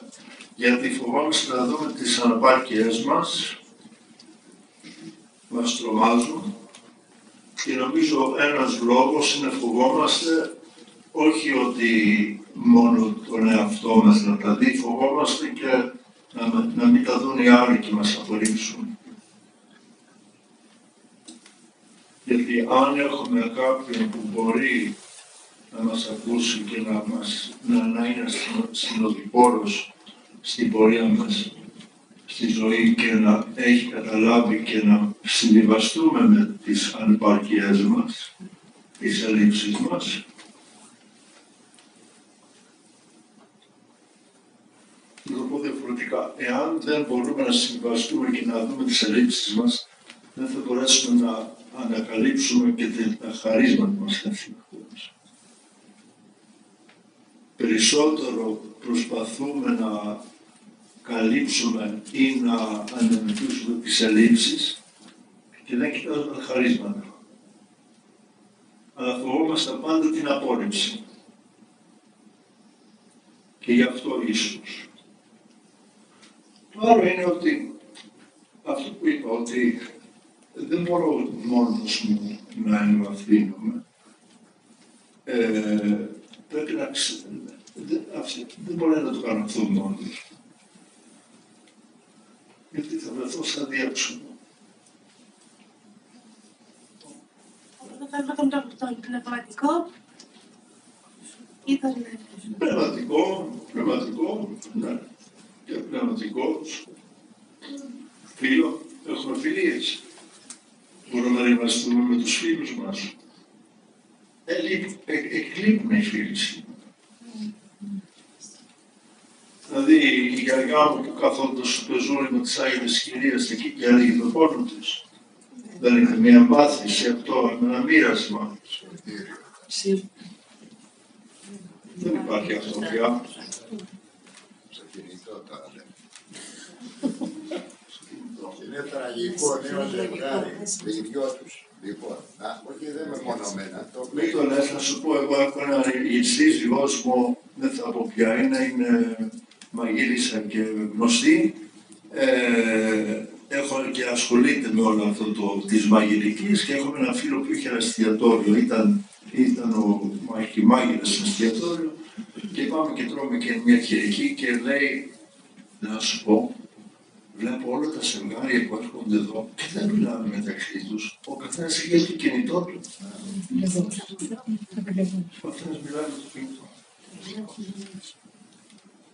Μα γι' αυτό έχει σωθεί και η Δίνουν την κοινωνία. παραγγελία μόνο, το έχουμε δει, δηλαδή κατά εξακολούθηση, δεν είναι μεμονωμένο. Δίνουν την παραγγελία και δεν λέμε, δεν ζευγάρι, που αυτοί θα μιλήσουν, δεν είναι τρίτος, τέταρτος. Δίνουν την παραγγελία κοινά και μετά απέναντι ο καθένας κοιτάει το κινητό του. Αυτό είναι σαλτάρις. Και τι προβλήματα να λύσει από την άλλη. Ξέρετε κάτι, πάτε, πολλές φορές δεν μπορούμε να διαχειριστούμε τις ανθρώπινες σχέσεις με τους φίλους μας, για παράδειγμα, ή την απόρριψη, είμαστε ευαίσθητοι. Λέμε γιατί μου το είπε αυτό, εμένα αυτός. Αυτόν έχω βοηθήσει αφού είναι σαν φίλος μου. Βέβαια, αυτά είναι λίγο δύσκολα να τα διαχειριστείς. Με τους συναδέλφους. Ναι, αλλά αν η φιλία εντάσσεται σε μια κοινωνία, θεωρώ ότι είναι λιγότερο δύσκολο. Γιατί η κοινωνία δίνει μια υπόσταση σε όλο αυτό, σε καλύπτει. Είσαι μέλος μιας κοινωνίας. Εγώ έτσι το βίωσα μεγάλος. Δεν μπορούσα να μοιραστώ τα πάντα σε όλους, αλλά ένιωθα ότι υπήρχε μια σταθερή κοινωνία γύρω μου και μου έδινε μια σιγουριά. Τώρα δεν υπάρχει αυτό.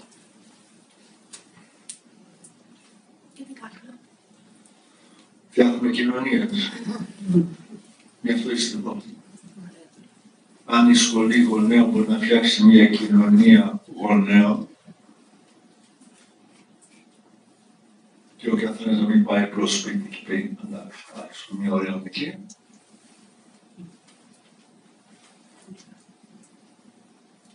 Και να μπορεί να γλεντήσει μαζί και να πενθήσει μαζί και να κλάψουμε μαζί και να χαρούμε μαζί. Αυτό είναι. Μετά, εντάξει. Δυσκολίες δεν θα πάψουν να υπάρχουν. Σε καμία εποχή, απλώς είναι διαφορετικές οι δυσκολίες τώρα. Παλιότερα είχαμε άλλες δυσκολίες. Και οι δύο γιαγιάδες μου μεγάλωσαν τα παιδιά μόνος τους. Ο ένας όπως είχε φτάνει πολύ νέος με 7 παιδιά και ο άλλος όπως είχε πάει στην Αμερική και όπως έλεγε ο αδελφός μου, ερχόντας στην Ελλάδα, έφερε η γιαγιά έγκυος και γύρισε πάλι στην Ελλάδα.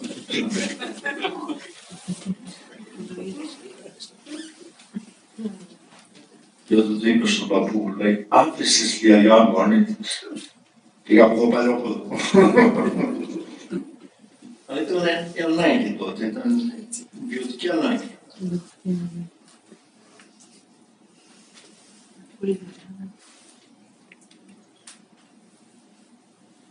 Όχι, δεν είμαι απελπισμένος. Προβληματισμένος είμαι, αλλά βλέπω ότι υπάρχουν καλά στοιχεία στα παιδιά και πάντα προσπαθώ να τους τονίσω τα καλά του στοιχεία και τα χαρίσματα που έχουν. Και ο Θεός, ξέρετε, πρέπει να αφήσουμε και το Άγιο Πνεύμα να κάνει κάτι. Έχει.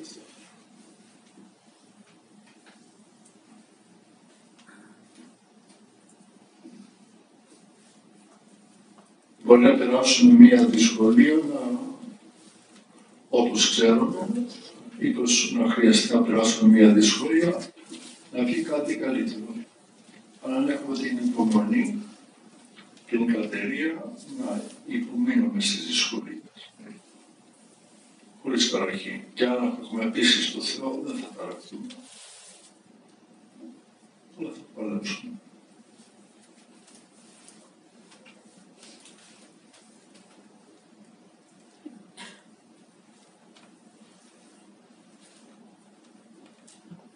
Τι άλλο Άγιε Χριστός μου.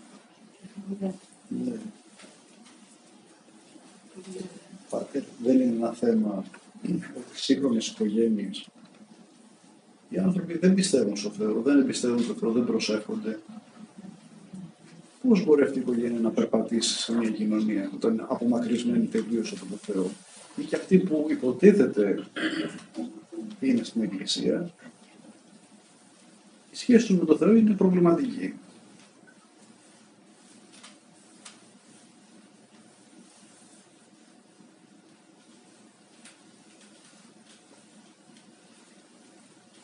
να σας πω την αλήθεια.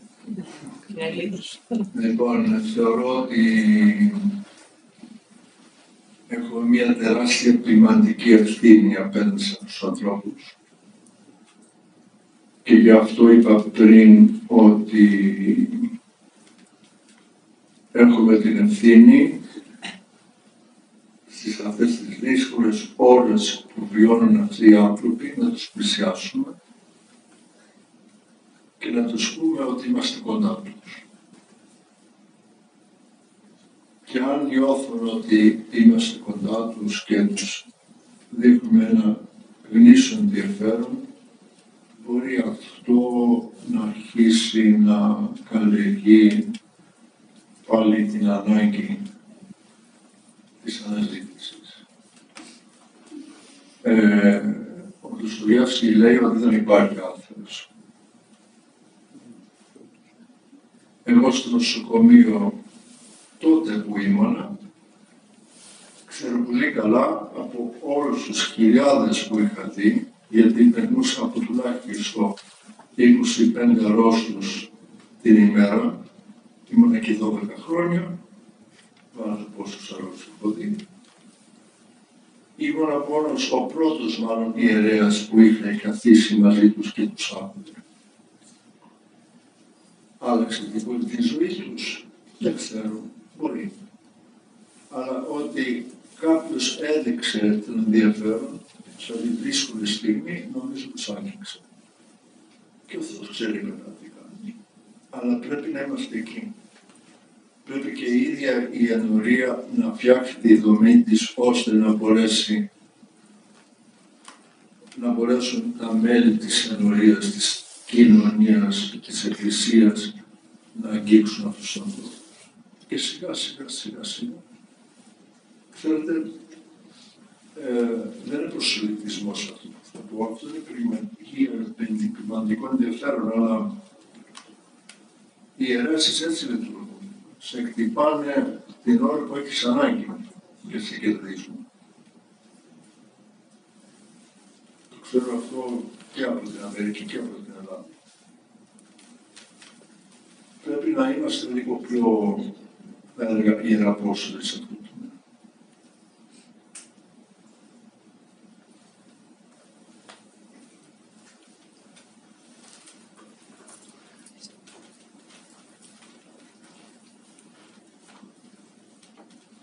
Το μόνο που μπορούμε να κάνουμε εμείς είναι να είμαστε εκεί και να δείξουμε αγάπη.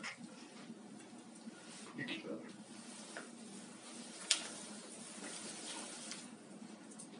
Το πρόβλημα που ακούω είναι από παιδιά που όντως πιστεύουν, που νιώθουν ότι δεν βρίσκουν άλλα παιδιά που πιστεύουν.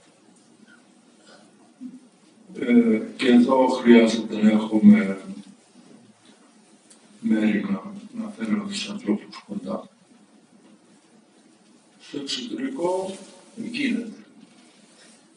Εκκινήσεις νεολαίας, σαν μειονότητα, έχουν. Εδώ το έχουμε σαν δεδομένο ότι πιστεύουν. Το έχουμε δεδομένο, αλλά δεν είναι ακριβώς έτσι.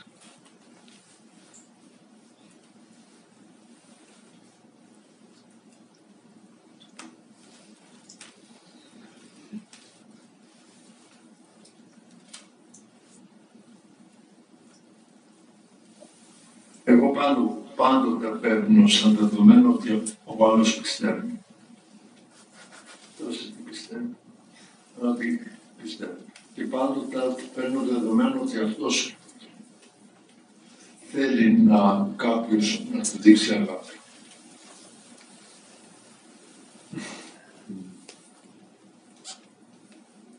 Και όταν σε απορρίψει, δεν πειράζει, θέλετε πάλι να ξαναζητήσει.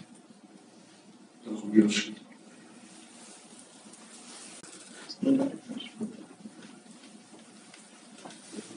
Ο μικρός άχογη όλοι. Θα μας κρίνει. Πάντως, ας μην κρίνουμε τόσο αυστηρά τους δασκάλους, γιατί και αυτοί να μην κρίνουμε τόσο αυστηρά τους δασκάλους, γιατί και αυτοί ένα ρόλο πολύ σημαντικό παίζουν και μετά την οικογένεια είναι ο μόνος θεσμός που υπάρχουν πάντα. Οι δάσκαλοι γνωρίζουν τα προβλήματα που εμείς οι γονείς δημιουργούμε μέσα στο σχολείο. Και έχουν το δίκιο. Έρχονται δάσκαλοι σε μένα και είναι σε εγώ. Έχουν χάσει τη φωνή τους, δεν ξέρω τι να κάνουν. Δέχονται βρισιές. Βέβαια, πολλά πράγματα από τα παιδιά. Έχω μείνει με μια φωνητική χορδία, έχει παραλύσει. Είναι πολύ εκπαιδευτικός. Α, ναι. Γιατί θα περάσει από ΕΠΑΗ πολλά χρόνια. Δύσκολη.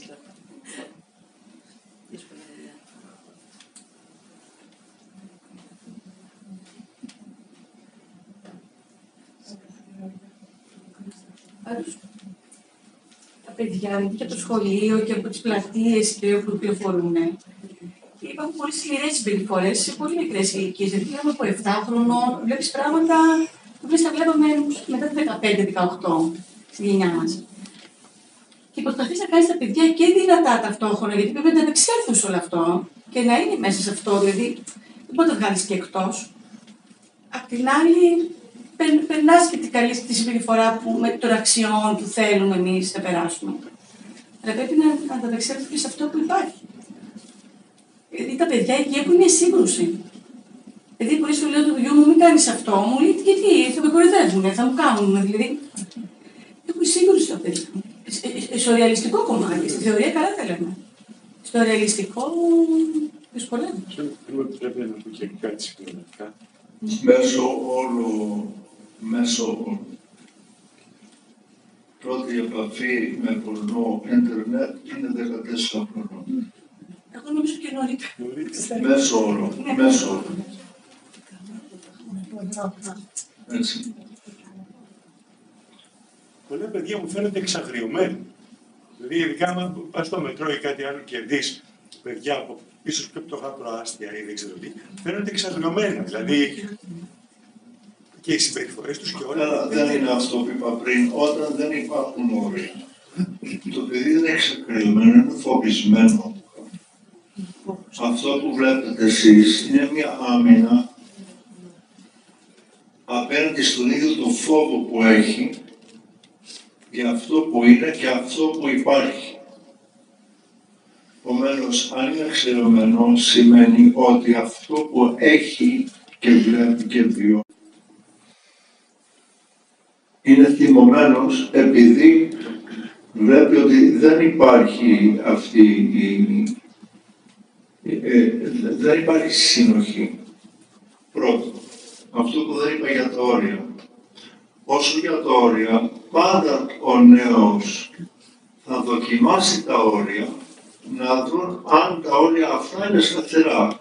Άμα θέλω να δω αν αυτό το τραπέζι είναι σταθερό, θα το πονήσω. Άμα αρχίσει και κουνιέται και βλέπει ότι δεν είναι σταθερό η καρέκλα, θα μου πιάσει πανικός. Θα φοβηθώ. Από μικρό το παιδί θα αρχίσει να δοκιμάσει τα όρια. Από 3 χρονών, 2 χρονών, 3 χρονών. Δηλαδή, πιστεύεις αυτό που μου λες. Είναι έτσι. Άμα εγώ αρχίζω και απτεδεύομαι να τα ανεβώ, και βλέπει ότι εγώ δεν είμαι σταθερός στα όρια μου, τότε θα της αρχίσει να φοβάται. Επομένως, αυτό που βλέπετε εσείς, που σωστά βλέπετε, είναι άμυνα. Βλέπει μια κοινωνία χαοτική. Πάντως να πω καλησπέρα. Εγώ νομίζω ότι το πρόβλημα δεν είναι τα παιδιά. Δηλαδή νομίζω ότι δεν έχουμε πρόβλημα. Μα δεν είπα αυτό. Συμφωνώ μαζί σας. Δεν είπα αυτό. Και είναι και λίγο το σύστημα, δεν ξέρω, είναι πιο χαοτικό. Δεν μπορώ να το ψυχολογήσω. Σίγουρα δεν είναι μόνο η οικογένεια, είναι πολλά, ναι. Δεν ξέρω αν θα βγάλει μάχη μελλοντικά. Και ειλικρινά βλέπω εμάς τους μεγαλύτερους, όλους, στο οποίο νομίζω ότι είμαστε χειρότεροι από τα παιδιά, σε όλες μας όμως τις εκφάνσεις. Δηλαδή είναι φοβερό το ότι αυτό το οποίο κάνουμε, όλοι μας, δηλαδή το παρακολουθώ και λέω δεν είναι δυνατό. Δηλαδή νομίζω έχουμε χάσει τα πάντα, έχουμε χάσει τον δρόμο το σωστό. Τώρα τα παιδιά απλά κάτι να πούμε, να συζητήσουμε. Δηλαδή νομίζω πιο πολύ όταν ακούω βία, παιδιά κτλ. Νομίζω ότι είναι δουλειά των δημοσιογράφων να βγάλουν και αυτοί οι άνθρωποι το κομμάτι του ψωμί. Τα παιδιά εκφράζουν αυτό που είμαστε εμείς. Εκφράζουν με έναν προφητικό τρόπο τι εμείς δεν τολμούμε να πούμε και να ομολογήσουμε. Επομένως, να μιλάμε για τα παιδιά, τότε το βλέπουμε σαν ένα μέτρο ότι πρέπει να δούμε πώς κινούμαστε εμείς. Αν τα όρια μας δεν είναι σταθερές, δεν είναι σταθερά και οι αξίες μας δεν είναι σταθερές, τότε το παιδί θα αρχίσει να νιώθει ότι η κοινωνία δεν είναι σταθερή. Και θα αρχίσει να φοβάται. Και αυτός ο φόβος θα εκδηλωθεί με διαφορετικούς τρόπους. Υπάρχει θεσμός οικογένειας που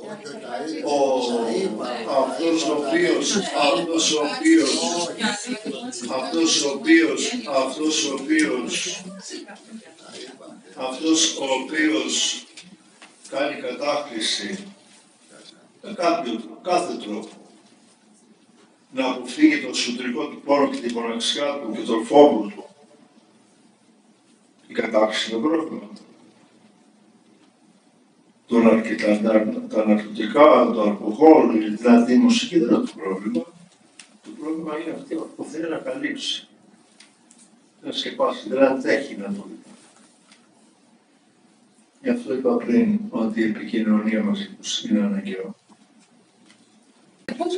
Πώς μια οικογένεια μπορεί να βάλει όρια και σεβασμό όταν το σχολείο και η ίδια κοινωνία διαλύει αυτά τα όρια? Κάποτε λοιπόν ότι αν η οικογένεια βάλει τα όρια και το παιδί ξέρει να σέβεται τα όρια της οικογένειας, τότε θα μπορέσει συνολικά να αλλάξει και ακόμα και η δομή του σχολείου. Ξέρετε όμως, αυτή τη στιγμή... Κοιτάξτε. Από κάπου πρέπει να αρχίσω. Λοιπόν, αν εσείς οι 50 εδώ αρχίζετε και εφαρμόζετε αυτό, ίσως στο σχολείο να υπάρχουν 50 παιδιά που μπορούν να ταυτιστούν με κάτι λίγο πιο ανώτερο. Κάπου πρέπει να ξεκινήσει. Εγώ λέω ότι το θέμα είναι μέσα στην οικογένεια. Από εκεί και πέρα το παιδί θα πρέπει να μάθει πώς να αντιμετωπίσει όλο αυτό το απροσδιόριστο που υπάρχει στο σχολείο και να μπορεί να αποκτήσει και ορισμένες φιλίες που μπορεί να στηριχθεί απάνω στη φιλία της. Και γι' αυτό είπα ότι το παιδί χρειάζεται, και το ξαναλέω, να ξέρει ότι ανήκει και σε μια άλλη ομάδα που μπορεί να στηριχθεί σε αυτή την ομάδα και δεν είναι μόνο αυτή η ομάδα στο σχολείο. Εγώ συμφωνώ απόλυτα μαζί σας. Σαφώς είναι το νούμερο ένα οικογένεια. Απλά βλέπω ότι συνεχόμενα, καθημερινά, η οικογένεια τείνει από παράγοντες εξελιχούς να θέλει ακριβώς. Δηλαδή όταν... Δεν διαφωνώ μαζί σας, αλλά η πρόκληση είναι μεγαλύτερη, η ανάγκη για επικοινωνία μεγαλύτερη. Δηλαδή με όλα αυτά που ακούμε και όλα αυτά που έχουν εκεί, τώρα μιλάμε για οικογένεια, για παραδοσιακή, για σύγχρονη. Ξέρετε, πάμε συμβουλεύουμε τα παιδιά μας διάφορα πράγματα. Και όλα αυτά έρχονται. Δεν είπα να συγχωρεθείτε τα παιδιά σας, να συγχωρέψετε τα παιδιά σας, να ακούσετε τα παιδιά σας. Προσέξτε. Σίγουρα να τα ακούσουμε και να τα Και συζητήσουμε. μετά θα τους πείτε. Το να ακούσουμε είναι το πρώτο. Αλλά... Και να τους βάλουμε να σκεφτούν. Και να τους βάλουμε να σκεφτούν. Γιατί άλλο να δώσει συμβουλή και άλλο να πεις, κοίταξε, εγώ νομίζω το σκέφτομαι το αυτό και να το συζητήσουμε. Γιατί τα παιδιά έτσι κινούνται σήμερα. Θέλω αυτή την... να τους κάνουμε αντισκέψη, να είναι σκέψη.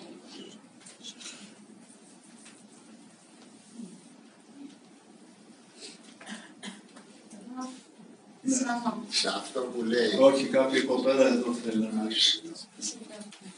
Σηκωθείτε γιατί δεν σας βλέπω και δεν σας ακούω.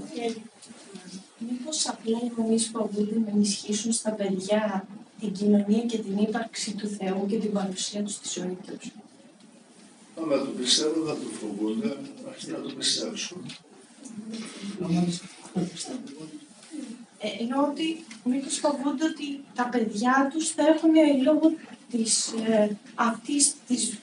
Κοιτάξτε, θα κάνω τον διαχωρισμό και θα πω άλλο να πιστέψεις στο Θεό και άλλο να ενταχθεί αυτή η πίστη μέσα στα πλαίσια αυτό που λέμε εκκλησία, μέσα στην κοινωνία του Αγίου Πνεύματος που είναι εκκλησία, που είναι η κοινωνία, μια υπαρκτή κοινωνία. Η εκκλησία μας που λέμε εκκλησία είναι υπαρκτή κοινωνία. Αν δεν είναι υπαρκτή κοινωνία, πάσχουμε. Επομένως, εκεί είναι το πρόβλημα. Ότι πάσχουμε εμείς ήδη από μια υπαρκτή, μη υπαρκτή κοινωνία, η εκκλησία. Και δεν λέω ότι δεν κάνω γενικές, υπάρχουν εξαιρέσεις, υπάρχουν και άλλες και εσείς είστε εδώ και δόξα τω Θεώ που είστε εδώ. Είστε μια κοινωνία ανθρώπων. Αλλά πρέπει να το δούμε αυτό. Δεν είναι τυπολατρία η εκκλησία, είναι μια κοινωνία.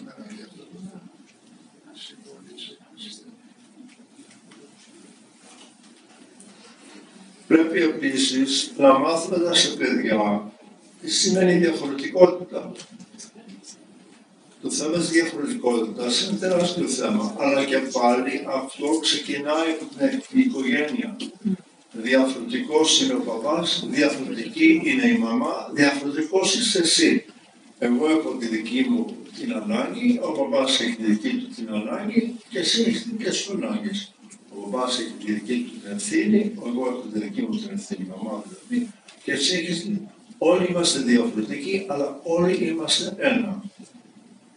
Ξεκινάει πάντα από την οικογένεια αυτό. Άμα το μάθει αυτό μέσα στην οικογένεια, τότε έχει Θεός. Πάντως στην πράξη είναι πολύ δύσκολα να γίνει.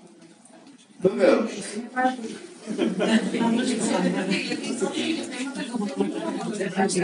Είναι θέματα τα οποία ειλικρινά, εγώ τώρα έχω πέντε παιδιά. Κάτι έλεγα, τώρα μου λέω το θέμα με τους γονείς και ρώταγα τα παιδιά μου, έχουμε πάει σε ένα τραπέζι οικογενειακό, λέω τώρα που είμαστε μια και είμαστε όλοι εδώ, θέλω να μου πεις τις απόψεις, τα δικά μου παιδιά ρώταγα.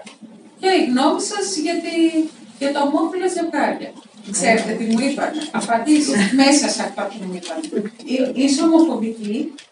Στο σχολείο, μαμά, η διαπαιδαγώγηση είναι αντίθετη από αυτά που μου λες εσύ. Ξέρεις τι λέει μαμά, δηλαδή αυτό που λέω είναι πολύ σοβαρό. Ξέρεις κάτι, μέσα στο κοινωνικό πλαίσιο, αυτοί οι άνθρωποι, μα λέω, εγώ τους αποδέχομαι. Δεν είμαι εγώ τραμπούκος, είπα στα παιδιά μου που έτσι είπα. Λέω, σαφώς τους αποδέχομαι, εγώ ίσα-ίσα. Και ενισχύω οικονομικά, κάποιος έχει μαγαζί, δεν είναι ότι δεν θα πάω να φάω ή να ψωνίσω κάτι γιατί έχει διαφορετική άποψη από μένα κτλ. Ναι, απλά λέω από μια διαφορετική άποψη. Και λέει, μα και αυτό που σας λέω είναι πολύ σημαντικό. Όταν η κοινωνία, το σχολείο είναι τελείως. Τώρα το θέτω αυτό το θέμα γιατί αυτό μου ήρθε στο μυαλό και με ενοχλεί κιόλας. Ότι η οικογένεια που λέγαμε από τη γιαγιά του παππού έφτασε στον άντρα-άντρα, γυναίκα-γυναίκα. Ναι, η παραδοσιακή και τα όρια. Όταν από τα παιδιά μέσα στο σχολείο και μέσα στην κοινωνία δεν κάνουν άρνηση στην οικογένεια, σε μένα ως μητέρα. Δεν κάνουν άρνηση, σας δοκιμάζουν. Απλώς. Περιμένετε να τελειώσω. Σας δοκιμάζουν να δουν τι πιστεύετε. Επειδή διαφωνούν μαζί σας στο τραπέζι που μιλήσατε, δεν σημαίνει ότι αυτό που είπατε δεν δουλέψει στο μυαλό τους. Και δεν σημαίνει ότι μετά από ένα χρόνο, 2 χρόνια θα γυρίσουν και θα πούνε ότι η μαμά είχε δίκιο. Επομένως, συμφωνώ μαζί σας, κανένας δεν είπε ότι είναι εύκολη πορεία. Εγώ πρώτος είπα ότι δεν υπάρχουν γενικές απαντήσεις σε όλα αυτά και δεν υπάρχουν πολλές φορές και απαντήσεις, αλλά θεωρώ ότι τα παιδιά πάντα θέλουν την περικοινωνία. Την επικοινωνία πάντα θα μας δοκιμάζουν να δούμε την άποψή μας, αλλά αυτό που θα πούμε εμείς θα το φιλτράρουν, θα το δουν και αν το πιστεύουμε θεωρώ ότι αυτό θα παίξει πολύ θετικό ρόλο σαν αυτό. Εγώ το βρήκα, πιστεύω, είναι το μόνο που... Κοιτάξτε, και εγώ έφηβος ήμουνα, και εγώ δοκίμασα πάντα και τους γονείς μου και επαναστάσεις κάναμε, αλλά εντάξει, πήγαμε ζωντανοί.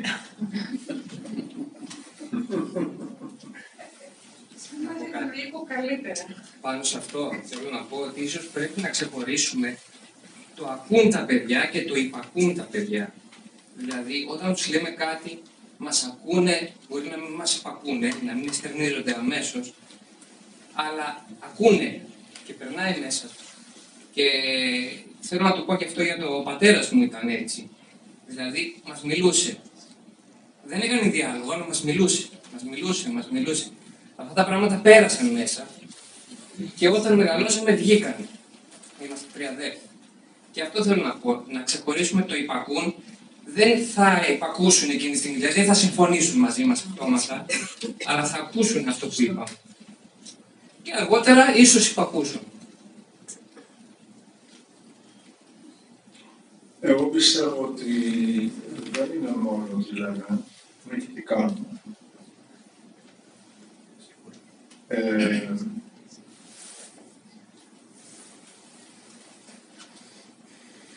Και μιλάμε με πολλούς και διαφορετικούς τρόπους, όχι μόνο με τα λόγια. Μιλάμε με τον τόνο της φωνής μας. Μιλάμε με τον τρόπο που κοιτάζουμε ο ένας τον άλλον. Μιλάμε με τον τρόπο που εκφράζουμε αγάπη, τυφερότητα.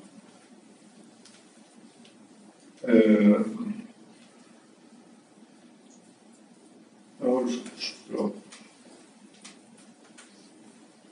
Θα πω επίσης, επειδή είμαστε σε εκκλησιαστικό χώρο, και ο τρόπος που λατρεύουμε τον Θεό.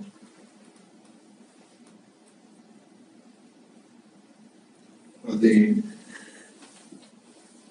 όταν έβλεπα τη γιαγιά μου, τον πεθερό μου, η μαμά μου, ο πατέρας μου που κακομίλησε δούλευε 12 ώρες την ημέρα, πότε το έκανε, πότε δεν το έκανε, δεν ξέρω. Να στέκετε για 3 λεπτά μπροστά σε αυτό το οικολόγισμα και το καντήλι και να προσέρχεται, είναι ένα μάθημα. Και ρωτάω τους γονείς τότε, πότε προσέρχεσαι, λέει στο κρεβάτι. Είναι ένα μάθημα όμως. Επομένως, μιλάμε με πολλούς και επικοινωνούμε με πολλούς διαφορετικούς τρόπους.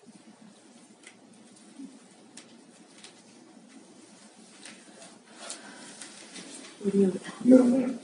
Καλησπέρα. Εγώ νομίζω ότι έχουμε ένα πολύ μεγάλο έλλειμμα προτύπων. Συμφωνώ. Υγιών προτύπων. Συμφωνώ πολύ.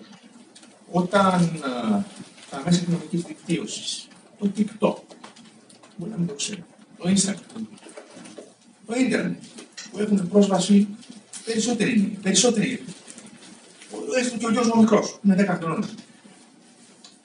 Προωθούν τους κίνδυνους, προωθούν το έγκλημα, προωθούν την παραβατικότητα, προωθούν τη βία.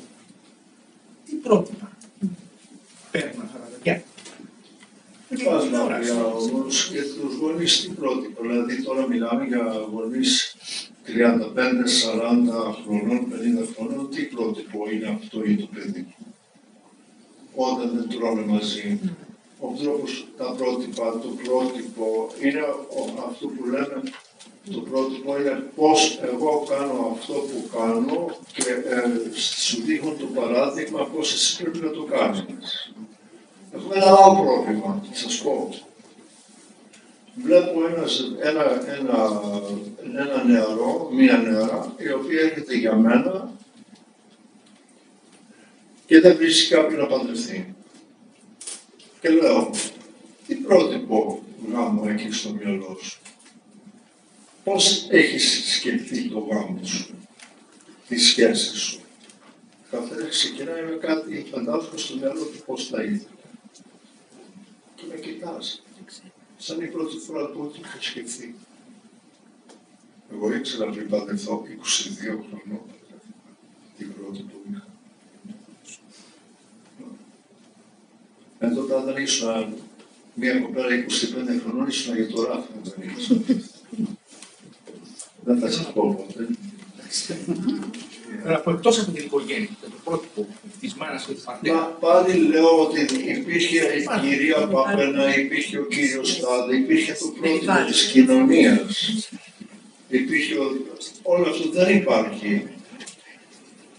Γι' αυτό λέμε το πρόβλημα είναι ποιος θα συναντήσει έξω από την κοινωνία. Και πρέπει να φέρουμε τους ανθρώπους σε επαφή, τα παιδιά, σε ανθρώπους έξω από την κοινωνία που μπορούν να αποτελέσουν και αυτά πρότυπα για αυτούς. Συμφωνώ μαζί σας. Το τονίζω αυτό γιατί τα νέα παιδιά περνάνε πάρα πολλές ώρες δυστυχώς μέσα από τα Xbox, από τα παιχνίδια αυτά, μέσα στο ίντερνετ, που είναι κακά πρότυπα, αλλά δεν μπορούμε και να τα αποφύγουμε τελείως. Λοιπόν, αν θέλετε να μιλήσουμε λίγο επί τούτου και της επικαιρότητας, θα πω να δείτε ποιο είναι το πρότυπο του άντρα σήμερα. Σωστό.